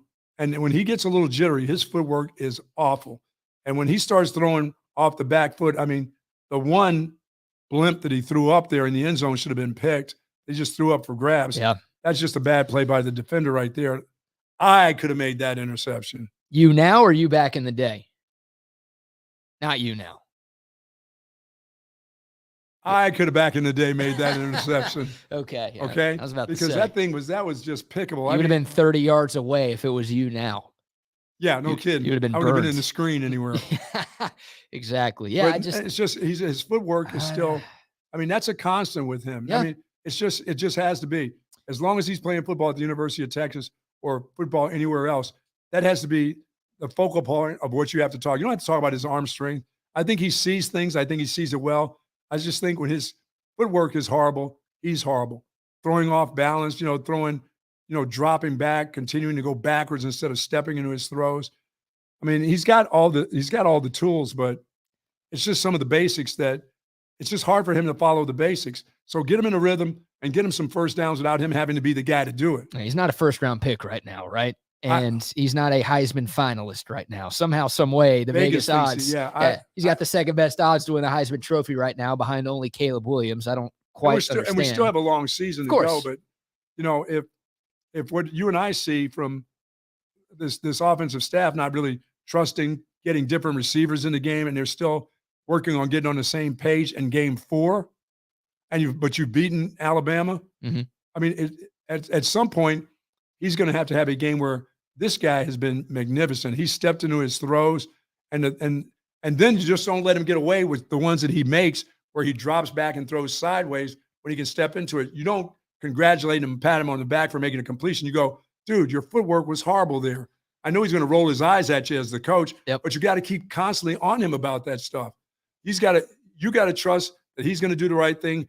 He's got to trust that you're teaching him the right way. And the same thing with the wide receivers. By game 4, these guys should all be on the same page. Other guys should be getting in the game, substituting. And because you're panicked about the rest of a room that's supposed to be the best, that's supposed to be the best position. Yeah. But you're playing only 3 guys. And all I've heard is Nayor, he's really good. All this summer, he's back. He's healthy. He's ready to go. And Cook, he's a difference maker. Well, let's see those guys become what other game are you going to do it if you're not going to do it tonight? Or by the way, what other game were you going to do it if you weren't going to do it last week? Right. And maybe it has more to do with Ewers than it does the receivers themselves. Like you said, I mean, the chemistry, the trust, maybe it's just not there. And, Sark has said a bunch of nice things about Quinn Ewers, right? He's had his back every step of the way, which that's just who Sark is. No surprise. And I have no problem with him doing that. But maybe it's more of just, I need the best out there to make Quinn Ewers comfortable because he looks uncomfortable way too often still. So I don't want to ever have to have this conversation again. You will. But it feels like we will. It feels like we will when we're trying to figure out what Quinn Ewers until he gets into that in his mind where my mechanics are really that important. I mean, I know obviously they work on it every day. They look at film. The quarterback coach, Coach Milwee sits there with him and says, look at your feet, look at your feet, look at your feet. And he says, yes, coach, yes, coach, yes, coach. And he goes out to practice. And the coach still during practice says, look at your feet. Your feet are terrible. They run over with a little pad. Look at your steps right here. I know they do all that, but it just, for some odd reason, it doesn't translate on every play that he should be doing it. It just he just takes it on his own that my arm is strong enough that I can get this done for you. Well, that's the stuff that'll get you beat. Yep. That's like telling an offensive lineman, saying, this is the way I'm going to attack this guy. I'm not worried about what the coaches have taught me. This is the way I've been doing it, or I've been taught in high school. And then you get to this level and say, I did get here as a 5-star, so I'm going to do it this way and not listen to your college coach. It's just weird that hasn't translated over to him yet. What does Sark always say? Trust your training. Yes. Trust your training. And I know Sark isn't telling Quinn Ewers to have the bad footwork that he has. No. Like when Quinn feels like he's in trouble, he resorts back to some of those bad habits. Sure. He's just got to trust his training a little bit more. And we know Sark is really good at developing quarterbacks. He's got a long proven track record of being able to do so. I don't think the coaching is wrong. Obviously, the coach is not absolved of all blame. Right. If the players aren't doing it right, then the coaches aren't getting that message across. But yeah, Quinn Ewers, trust your training tonight. Absolutely. Just like you, when you go out to dinner, I mean, you can have all the Wagyu beef you want, but then you don't trust your training, and you head right back over to, where, Taco Bell. Yeah. You know what I'm saying? Well, that is my training. I'm trained to go to Taco Bell, so I do trust my training. What about me that going to the steak? steakhouse? No, I'm not used to that. I'm not trained to do that. Come on, I'm trained to get like 6 burritos. Oh, okay. Crispy tacos. That's what I'm looking for right there. Absolutely. All right. So offensive player of the game. It doesn't sound like either of us is picking Quinn Ewers here. I'm not. Offensive player of the game prediction brought to you by our friends at Verde's Mexican Parrilla. Who you got? I've got Jonathan Brooks. Okay. I mean, he was fantastic last week not only in the fourth quarter. I mean, he made some really nice plays throughout the football game, and I expect him to continue against this defense. There's no reason why he shouldn't continue on from where he was. Last week was an easy 200-yard game for him. He touches the ball 10 more times, 15 more times. He's going 200 in that game because he's going to break one. I think tonight he continues on his streak of having really nice games. Last week, BK, I talked about the running backs. I said, if this team can rush for 130 yards against Wyoming, they'll be okay. They'll be just fine. Well, they crushed it when it came to running the football. And late, they were late in the game in the fourth quarter. They were fantastic. Mm-hmm. I think they get off to a good start, and they get him off to a good start tonight. So I'm going to pick Jonathan Brooks. Yeah, you talk about that explosive run. He had that 61-yarder in the fourth quarter. Pushing guys away. Oh, yeah. Taking that dude for a ride down the right sideline. Hopefully Jonathan Brooks can get going earlier this Saturday. Hopefully the coaches let him get going earlier this Saturday tonight. And if there's ever a time for a young guy like CJ Baxter, if he's healthy enough to play and get into the game, I expect to see big things from him. It's his time too. Magic number for Texas, 35. The Longhorns are 20-1 in their last 21 games where they run the ball 35 or more times. This should be the game plan for Texas, right? The opening script should be to run the ball against Baylor because their run defense sucks. And like you said, we've seen what this Texas running game can do. Now, we'd like for them to be a little bit more consistent. And part of that consistency comes from trying to establish it earlier in ball games. I believe so. Than they have. But I like that Jonathan Brooks pick. You're copying me. That's who I had last week. But, imitation, flattery, sincere, whatever the expression is. I don't know how it works. I'm going to go with Byron Murphy. 2 touchdowns tonight for the defensive tackle. Don't even do that. Sir. You're just sticking it to me there, right there. And it's not just goal line packages. The All-American tight end. 3rd and 13. We're running a go route with Byron Murphy tonight. Oh, my goodness. Because that's what we do. We're going to be flexing so hard on this Baylor team that we're going to bring in D linemen to go deep against this crew. In all seriousness, I'll go with the guy who I think you want it to be, JT Sanders. Yes. I think I'm going to be mad. I'm going to be mad if JT Sanders doesn't have 2 catches after the first quarter. Like, I really want the first passing play of the game to be JT Sanders. The people all around this, not just in this area that love Texas football, understand that guy didn't have a catch last week. Because of you, yes, they do. Oh, really? I've been singing that out this week, have I? You said it about 14 times, I think. Yeah, he did not have a catch. It's a joke. Your tackle had more catches than he had. That's amazing to me. Yep. How is that possible? This, once again, before the season even started, I talked about getting JT Sanders the football early in the game so that in the fourth quarter, when you really need him, he feels like you care about him. Sark is good at communicating, love, putting his arm around guys, great in the house, getting five-star recruits. You know what I mean? The communication skills that he has with his players, with their families. Well, communicate with this guy and tell him how much you tell us how he's got the best hands on the team. Show him some love in the first half, in the first series, in the first quarter. Yep. I mean, you can't let your Sanders, defensive nose guard catch more passes than he catches. He's a difference maker. I mean, he's a projected first-round pick for a reason. Like, who's that? Byron Murphy is? No, I don't think so. JT Sanders is, and Baylor's linebacking core is not very good. So Sanders is a matchup nightmare when Sark schemes him open. Alabama had no answers for that dude, right? He was just running across the field wide open time after time in Tuscaloosa. And then last week, it's like they only targeted him once or twice, and one of them was that should have been interception where Quinn Ewers just floated that ball into the end zone into double coverage. Like, find a way. We need to see scheme up Sark tonight. That's what we need to see. We saw it against Alabama. Here's what we're not going to need to see. Yeah. Sark having to win the game tonight. He shouldn't be the guy like we did against Alabama and said, that was the coach. As I said before, beginning of the season, Sark has to win 2 games for this team. He's already done that. He did that at Alabama. He shouldn't be the guy who has to win the game tonight. No. You know what I'm saying? It shouldn't be. We shouldn't come in on Monday and say to each other, Sark won that one. I'll be really disappointed if he's used up his 2 wins for the season by having to beat Baylor because of one of his calls. Yeah. The personnel should be more than enough absolutely. Against Baylor tonight. But look, the coaches obviously have to do their part. The game plan's got to be good enough to put these players in a position to get the job done. All right, those are our offensive player of the game predictions brought to you by our friends at Verde's Mexican Parrilla. Shout out to Cody. Feel bad about Good job, Cody. So we have these Friday pregame luncheons. And we may have a big one next week. Yeah, the day before Texas home games. Yes. Well, we don't have them the day before Texas road games. Our friends at Verde's always bring over some great chips and salsa and queso. And I get a text from Cody around 11:30 yesterday. He's like, the food's upstairs. I'm like, upstairs where? He's like, at Covert. I'm like, dude, we didn't need that stuff. And he's like, well, just tell the team at Covert BK they could eat some free queso. Hey, they handled it. Yeah. Oh, they love that here for sure. But I love Verde's food, man. This stuff is legit. Located on Hamilton Pool Road, right off of 71. Verde's Mexican Parrilla is serving up an extensive menu of all the traditional Mexican and Tex-Mex favorites that you absolutely love.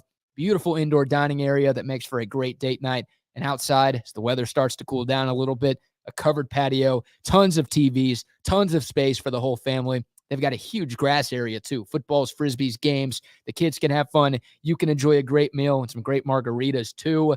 They can host your party. They can cater your next event. The food's ridiculous, man. Love it. Love that chicken breast stuff with zucchini, mushrooms, and cheese. It's probably where I'm getting dinner one tonight. Of course you are. On the way home at Verde. So shout out to them. They sponsor our offensive player of the game prediction. All right, one final scoreboard update as we take a look around the country. Once again, we're rolling until 6 o'clock here. And keep those comments coming on the Clean Cause YouTube comment line for your chance to win one of 2 Hat Creek Burger Company gift cards. Yeah, all you have to do, like the video, be subscribed to the channel, and leave a comment, and then you're entered for your chance to win one of those Hat Creek gift cards. Let's go around the country. Scoreboard update, 42-0. Still the score in Eugene. The Oregon Ducks all over the Colorado Buffaloes. Just Colorado 6.5. better not score. Their coach is going to lose his mind after the game. Shedeur Sanders is still in the game for some reason. I don't know why. I don't think any starters on either team should be in. Maybe Colorado is like, we just don't want to get goose-egged here, so we're going to keep our guys in until like you're going to get that goose egg. Get into the end zone. But, yeah, I mean, Oregon all over the Buffs and Coach Prime today. Utah leading UCLA 14-6. UCLA finally on the board. They score their first touchdown of the game with 3:39 left in regulation. So it's Utah 14, UCLA 7 right now in that Pac-12 contest in Salt Lake. Alabama 2 minutes away from a win over Ole Miss, 24-10. The score in Tuscaloosa there. Roll Tide. Comeback season for UTSA. They were down 31-0 against Tennessee. It's 31-14 at the end of the third quarter. It's just a cover play here. Meep, go Roadrunners. Go Roadrunners. Some games that are final from earlier. The big one, Clemson falling short of an upset against Florida State. The Seminoles go into Death Valley and knock off Clemson in overtime, 31-24 the final. Florida State did not lead in regulation. Their first lead came in overtime. They were able to stop Clemson on downs on defense. They get the win there. Michigan over Rutgers, 31-7. Now some Big 12 games. Oklahoma over Cincinnati, 20-6. It was an ugly one, but the Sooners get the victory to improve to 4-0. The Bearcats of Cincinnati lose their Big 12 debut. Final 2 minutes in Lawrence, Kansas. The Jayhawks, 35. The BYU Cougars, 27. Kansas has the ball. They are inside the BYU 10. Kansas might be able to ice this game, which if you have the Jayhawks minus 8.5, you hope they decide to score instead of do that. I've got the Mormons plus the 8.5, so I wouldn't mind Kansas taking a few kneel downs there. Hey, by the way, Jimbo Fisher wouldn't give that up. Believe me, he wouldn't take a knee. No, he wouldn't. He would not. The Aggies come out and tackle you today. Yeah, congrats to you, by the way. I haven't given you your credit yet. Thank you. Your first 1,000-unit play hit of the season. You're still down 5,000 units. Yes, I am. For our great viewers and listeners. But, yeah, the Aggies did beat up on Auburn. I feel like you or me could have played quarterback for Auburn today, and it might have looked better than what they got from the two jabronis. Yeah, Jimbo didn't need to go out there and start tackling. No. That was not necessary. Jimbo on the field there. Come on, man. What is he, the Stanford or Cal band? I mean, what are we doing here? Looks like Kansas is going to get the win. Of course, that's the Longhorns' next opponent. So KU, a couple of minutes away from being 4-0. They'll probably be ranked if they can hold on against BYU in Lawrence. Texas Tech still trailing West Virginia 20-13, less than 5 minutes to go there. Iowa State leading Oklahoma State 27-20, end of the third quarter in Ames. Hopefully you bet on that one. My cousin out of principal is betting on every Iowa State game this year. Just to help out the kids? Just to help the kids. Yeah, I'm all about the kids. Yeah, and that's they're what gambling. We do. And I want to help them out. I want to support the Iowa State football program by gambling. Yes. I stand in solidarity with the players, of Iowa State. There's your final scoreboard update brought to you by our friends at Moonshine Patio Bar and Grill. All right, let's get to the 3 keys to victory. Buck, your 3 keys brought to you by our friends at Hat Creek Burger Company. Coach, for the Longhorns to avoid the upset and get the job done in Waco tonight, what do they need to do? Well, number one, they have to win the turnover battle on the road. They cannot turn. I can see this team having one turnover, and that's about it. One turnover tonight should be okay. You'll win the battle. If you have one turnover as the Texas Longhorns tonight, you'll win that game because I expect them to turn it over at least 3 or 4 times to this Texas defense somehow, some way. Okay. And I expect another pick 6 because somebody's going to throw a late ball outside, and one of these cornerbacks who are ball hogs are going to take it for 6 too. So that's my number one thing. Number 2, win the penalty battle. You're going to have all these things are not going to go in your favor tonight because I don't think the Big 12 officials are going to let it go your way. I think they're going to do everything in their powers. And I truly believe that anytime they get a chance to get Oklahoma and Texas and they've got a chance to drop one of those hankies out of their pocket, they will. Yep. Don't give them an opportunity to do it. You got to win that battle. You can't let them be the cause. You can't have a tight ball game in the fourth quarter and expect you are going to get the calls over Baylor tonight. It's not going to work out that way. It's not going to work out that way for you all season. So you can't put yourself in that position. So win that battle also. And number 3, you've got to protect Quinn Ewers. You have to. You got to protect your quarterback on the road. Maybe that should probably be number 1. They're coming after him tonight. They're coming with some exotic blitz. Dave Aranda's pretty good at what he does. When Texas has problems, it's the twist, it's the stunts, it's some safety coming from, out in left field somewhere that's going to hit your quarterback. You got to be ready to protect the quarterback tonight. That's why your run game has to be on. That's why swing screens and little tosses out there or quick screens live off of some of that stuff. That 5-step, 7-step drop stuff with him tonight. I don't want you to have to see a bunch of that. I don't think we should see a bunch of those things. No. I sense a theme in your keys to victory tonight. Don't beat yourself. Absolutely. Right? Like, Baylor's defensive line is not that great. They don't have a menacing pass rush or anything like that. The only way Texas gives up a bunch of sacks and a bunch of pressures tonight is if their communication's off and the twist and the stunts beat them like they kind of did last year. Now, Texas, of course, won that game last year, but Ewers was sacked 5 times, and the offensive line kind of got punked in Austin. And then, obviously, penalties and turnovers, like the self-inflicted wounds. If Texas doesn't have those, they're going to win this game, and they're going to cover. This game should not be that close. They should be able to win this one by more than 2 scores. The line has kept going up and up and up over the course of the week. Texas is now a 17-point favorite. Like, that's what should happen. If Texas does what it's capable of doing, if they play the way that they played in their only other road game this season, then they're going to win this game by 21, 24, 28 tonight. BK, watch his footwork tonight because, with the twist and stunts, for a guy who lost 20 pounds, he still seems awkward in the pocket at times. You know what I mean? Yeah. It's those awkward steps he makes to throw the ball when he doesn't point that foot at the target, when he doesn't point those shoulders at the target. He looks awkward. They talked about he had a nice run for a touchdown last week, got into the end zone, nice play by him. But sometimes in the pocket, for a guy who lost a bunch of weight, he still doesn't look that fluid in the pocket to me, and twist and stunts when he has to make a move to one side or the other, it's not smooth. He is a pocket passer. Yes, he is. He is not a dual threat by any stretch of the imagination. No. And that was a nice run for a touchdown. As I said, it was a nice run. I was happy to see him get in there and not hurt himself on the dive. But I just would like to see him be a little bit more fluid in the pocket. I would too. I don't think I'm going to see that. So his footwork will be his mechanics, and protecting him is important. He doesn't need to be a dual threat quarterback. No, he just needs to be drop back and do the mechanics right way and protect him on the offensive line. Yep, that's exactly running back. That's exactly it. And I'll throw in one more. BK's one tip for victory. Oh, this for the kids? Tip for the kids? Don't get punked in the time of possession battle. Oh no. Wyoming had the ball for 38 minutes last week.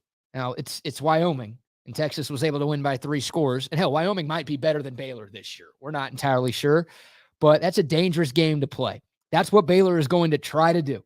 They're going to try to establish their running game, which has not been good, against a Texas rush defense, which has been very good. Everybody tries that against Texas. Exactly. Everybody tries to run against them. This is not as David versus Goliath as Wyoming or Rice was, but come on. Baylor does not have the Jimmies and the Joes that Texas does. They want to run the football. Don't let Baylor have a 10.5-minute third quarter drive against you, please. Don't let them break a 62-yard touchdown run tonight, please. And don't you fumble and give them the ball. If you're Jaden Blue, you come in the game and have an opportunity. Yeah. Or if you're CJ Baxter and your opportunity is there to have a game. Don't put it on the carpet on the road. Yeah, no kidding. We've got I think a Baylor fan in the comment line here saying Baylor is going to punk Texas. Interesting. Most of the Baylor fans I've talked to don't even feel that way. You couldn't punk Green Hall. No, Texas State's tough. Yeah. Okay. Yeah. San Marcos. That's right. The Square. The Square. That's right. Yeah. You couldn't beat the Square. Yeah. Well, the drunks beat the sobers pretty easily in that one in week 1.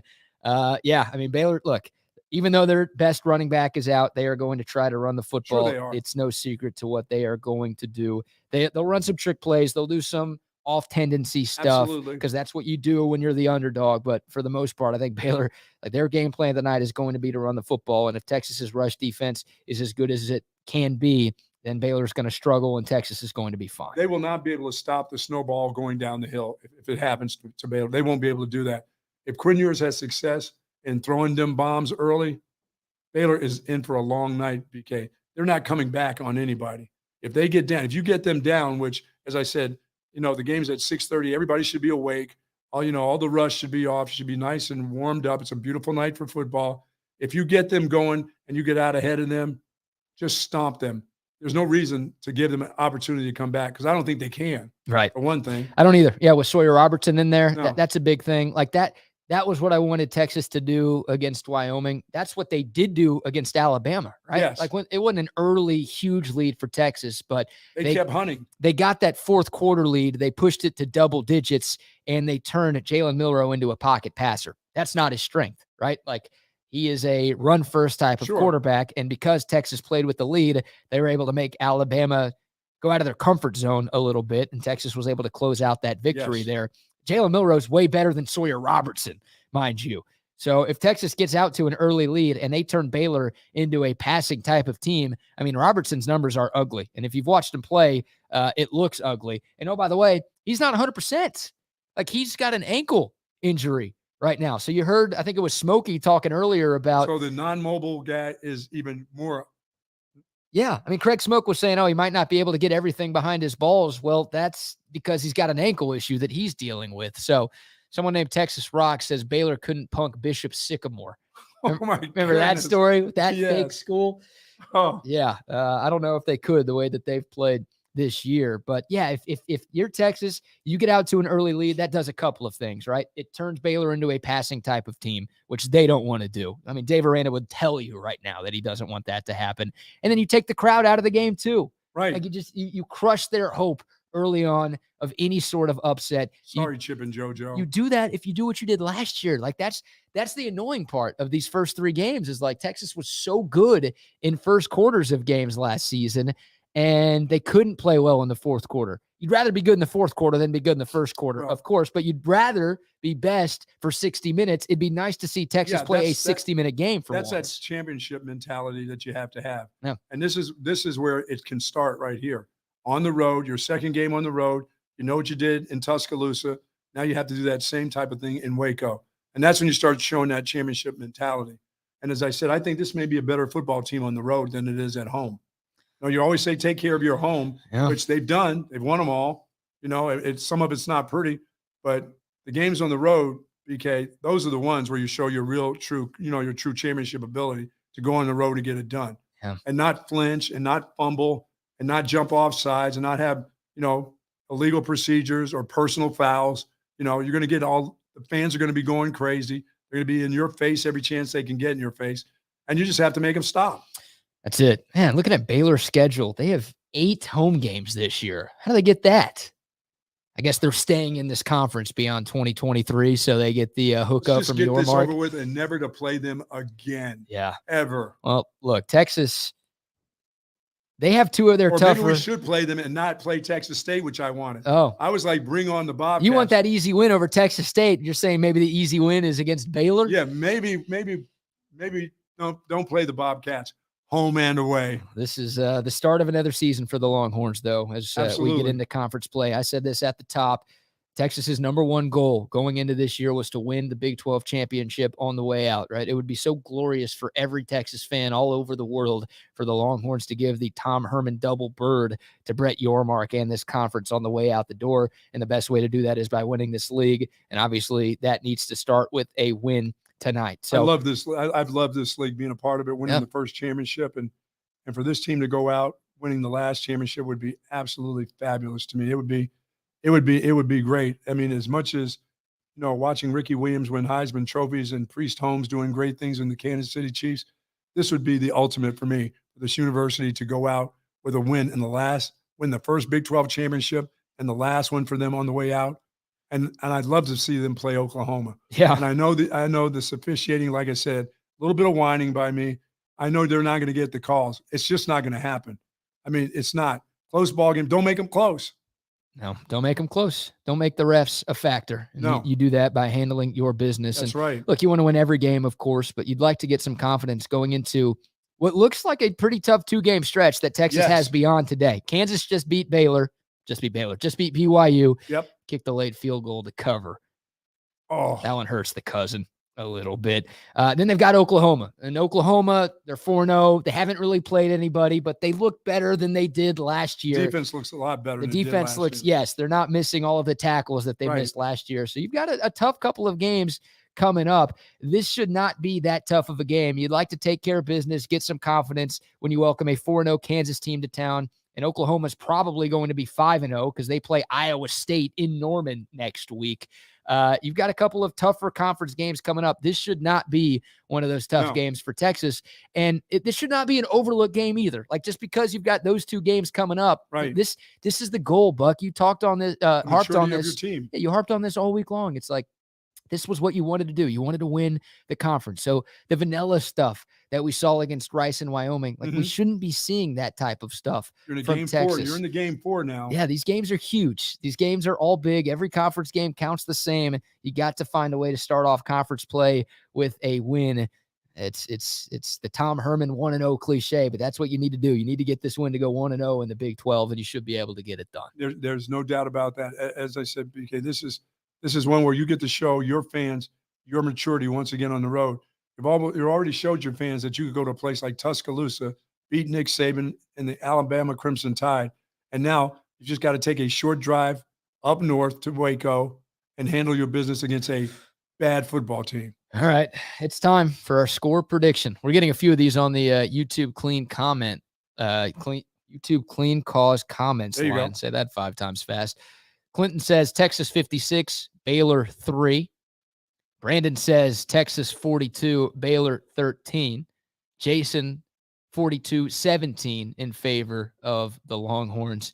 And then this Michael Morris guy keeps saying Baylor's going to punt Texas. So there might be somebody in our comment line thinking Baylor's going to pull off the upset tonight. But, Buck, I asked you our score prediction brought to you by our friends at Paul's Motor Works. Who wins tonight, and what is the final score? I think Baylor will put up a fight as best they can, but it'll all be on emotions.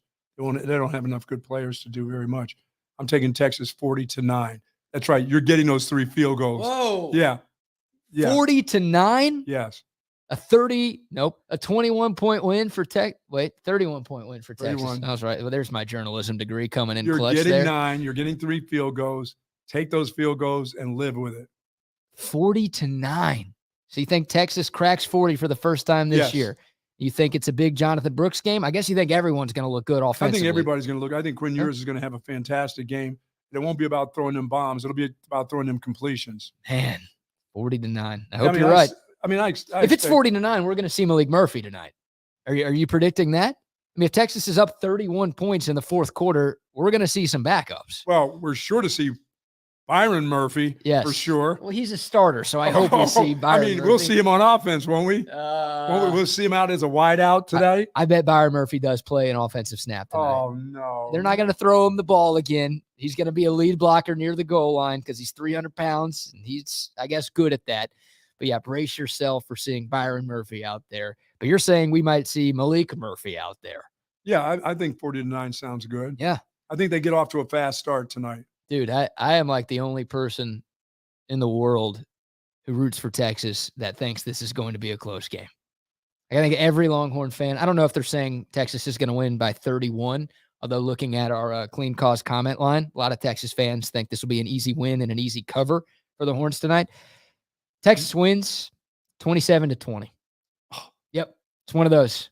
It's one of those, man. And how did they get 20? And Kevin and I doing post-game tonight are going to be like, how did they get 20? We're going to be asking ourselves that question. They get 20 because Texas shoots itself in the foot. Well, that means it gives the ball to them. Yeah. Some way they just decided to turn it over. They turn it over. That means somebody's fumbling when yours throws a silly pick. Turn it over, bad penalties. Bad field position. Self-inflicted wounds. Like, it's my UTSD kicking in. That's not championship play. That's not championship talk. No, it's my UTSD kicking in, man. You can't do that. We're headed to a championship. It's the start of a championship season starting right now. It's conference play, and you're a non-believer. They're going to win. You see what color that Gatorade is right there? Tennessee orange? No. That is burnt orange. And listen, I'm not using that. I'm drinking this. This will all be done here before the game. I'm drinking all that orange Gatorade. That's not Kool-Aid. You know that. That's true. Okay. A little stronger than the Kool-Aid. You should be hydrating, so I'm glad that you are drinking your Gatorade. That is smart by you. 40-9 sounds a little steep. That means these dudes are either going to get a touchdown, an extra point, and a safety, or they're getting 3 field goals here. They're getting 3 field goals. And how they got the extra 3, I don't know. All right, 40-9. I like that one. I see Brock's prediction. I thought I saw Brock's prediction. Yeah, 42-9. There you go. We got to get Brock a mic so he can talk every once in a while. I feel like people think this is a fake dude that we're talking about Who's here. This Brock character? This is Brock guy who's randomly playing all of these cuts from Steve Sarkisian. All right, a couple of texts to get into. 512-222-9328. We got a text that says Texas 42, Baylor 6. A couple of folks clamoring for Malik Murphy tonight. I hope we see Malik Murphy because Texas is taking care of business. Yeah. I hope we don't see Malik Murphy for the other reason that we could see Malik Murphy. But there you go. There are our scoreboard predictions brought to you by our friends at Paul's Motor Works. These guys are the best. It's where I go to get my oil changed in my car. They can do all the basic car maintenance stuff like that, but also they are the best in the city at providing complete foreign and domestic automotive repair. They specialize in some of the nicer vehicles, BMW, Mercedes-Benz, Audi, Porsche. They've got those. They are specialists in that. They can fix up anything that is wrong with your vehicle. But once again, they can do so much more than that as well. It's tough to find a trustworthy mechanic. Paul's Motorworks, great dudes, big Longhorn fans. They are the best in the business, and they've been in business in Austin since 2000, right there off 2222, very close to 620. Check them out online at pmwaustin.com. Go over there, say what's up to Paul. He is going to take care of you. And we love it, BK. And thank you to the Covert family for this wonderful studio that we have here. We appreciate them out here in lovely BK. It is 42 acres of excellence out here with seven different brands of automotive genius out here for sure. And these folks out here have been fantastic to us. Yes. You know, they are a prize for us for sure. GMs, of course, the Jeeps. They've got Buicks. They've got Cadillacs out here. And also Covert in Hutto. They've got Fords out there and Chevys. And also the Lincoln Ford right here in Austin, too. Nobody does it better than the Covert family since 1909. Been serving Central Texas. Nobody beats that Covert deal. Not now, not ever. No, sir. No, sir. And also shout out to our friends at Salt Traders. Oh, yeah. Coastal Cooking. Oh, yeah, baby. Your new favorite Monday night happy hour spot. It's at Salt Traders Coastal Cooking because they have happy hour all night long. It starts at 3:30 and it goes until close. $5 off all beginnings, $1 off all oysters, $1 off all drinks.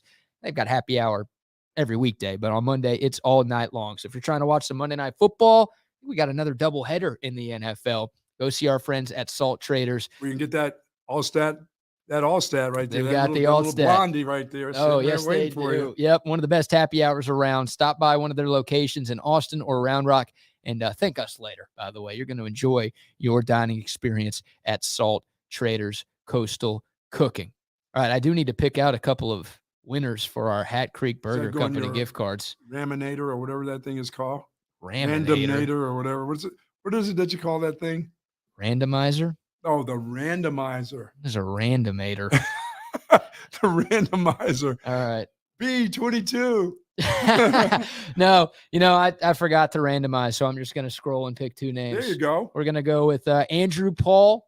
We're going to go with Texas Rocks. I should write those down. Texas Rock. Andrew Paul and Texas Rocks. Y'all DM me on Twitter at Brad Kellner. Get into contact with me, reach out, or send me an email, and I will mail you a $25 Hat Creek Burger Company gift card as a thank you for listening to our pregame show. 5,000 subscribers, as a matter of fact, and yes, be careful for the scams out there. Don't let BK scam you. It's not me who's scamming anybody. Imitation is the sincerest form of flattery. That's the line I was looking for earlier. There you go. But be careful out there. Yeah, there are some folks trying to scam you, but we are still doing our 5,000 subscriber giveaway. That sweepstakes is still open. Go check out that video on our channel for your chance to win.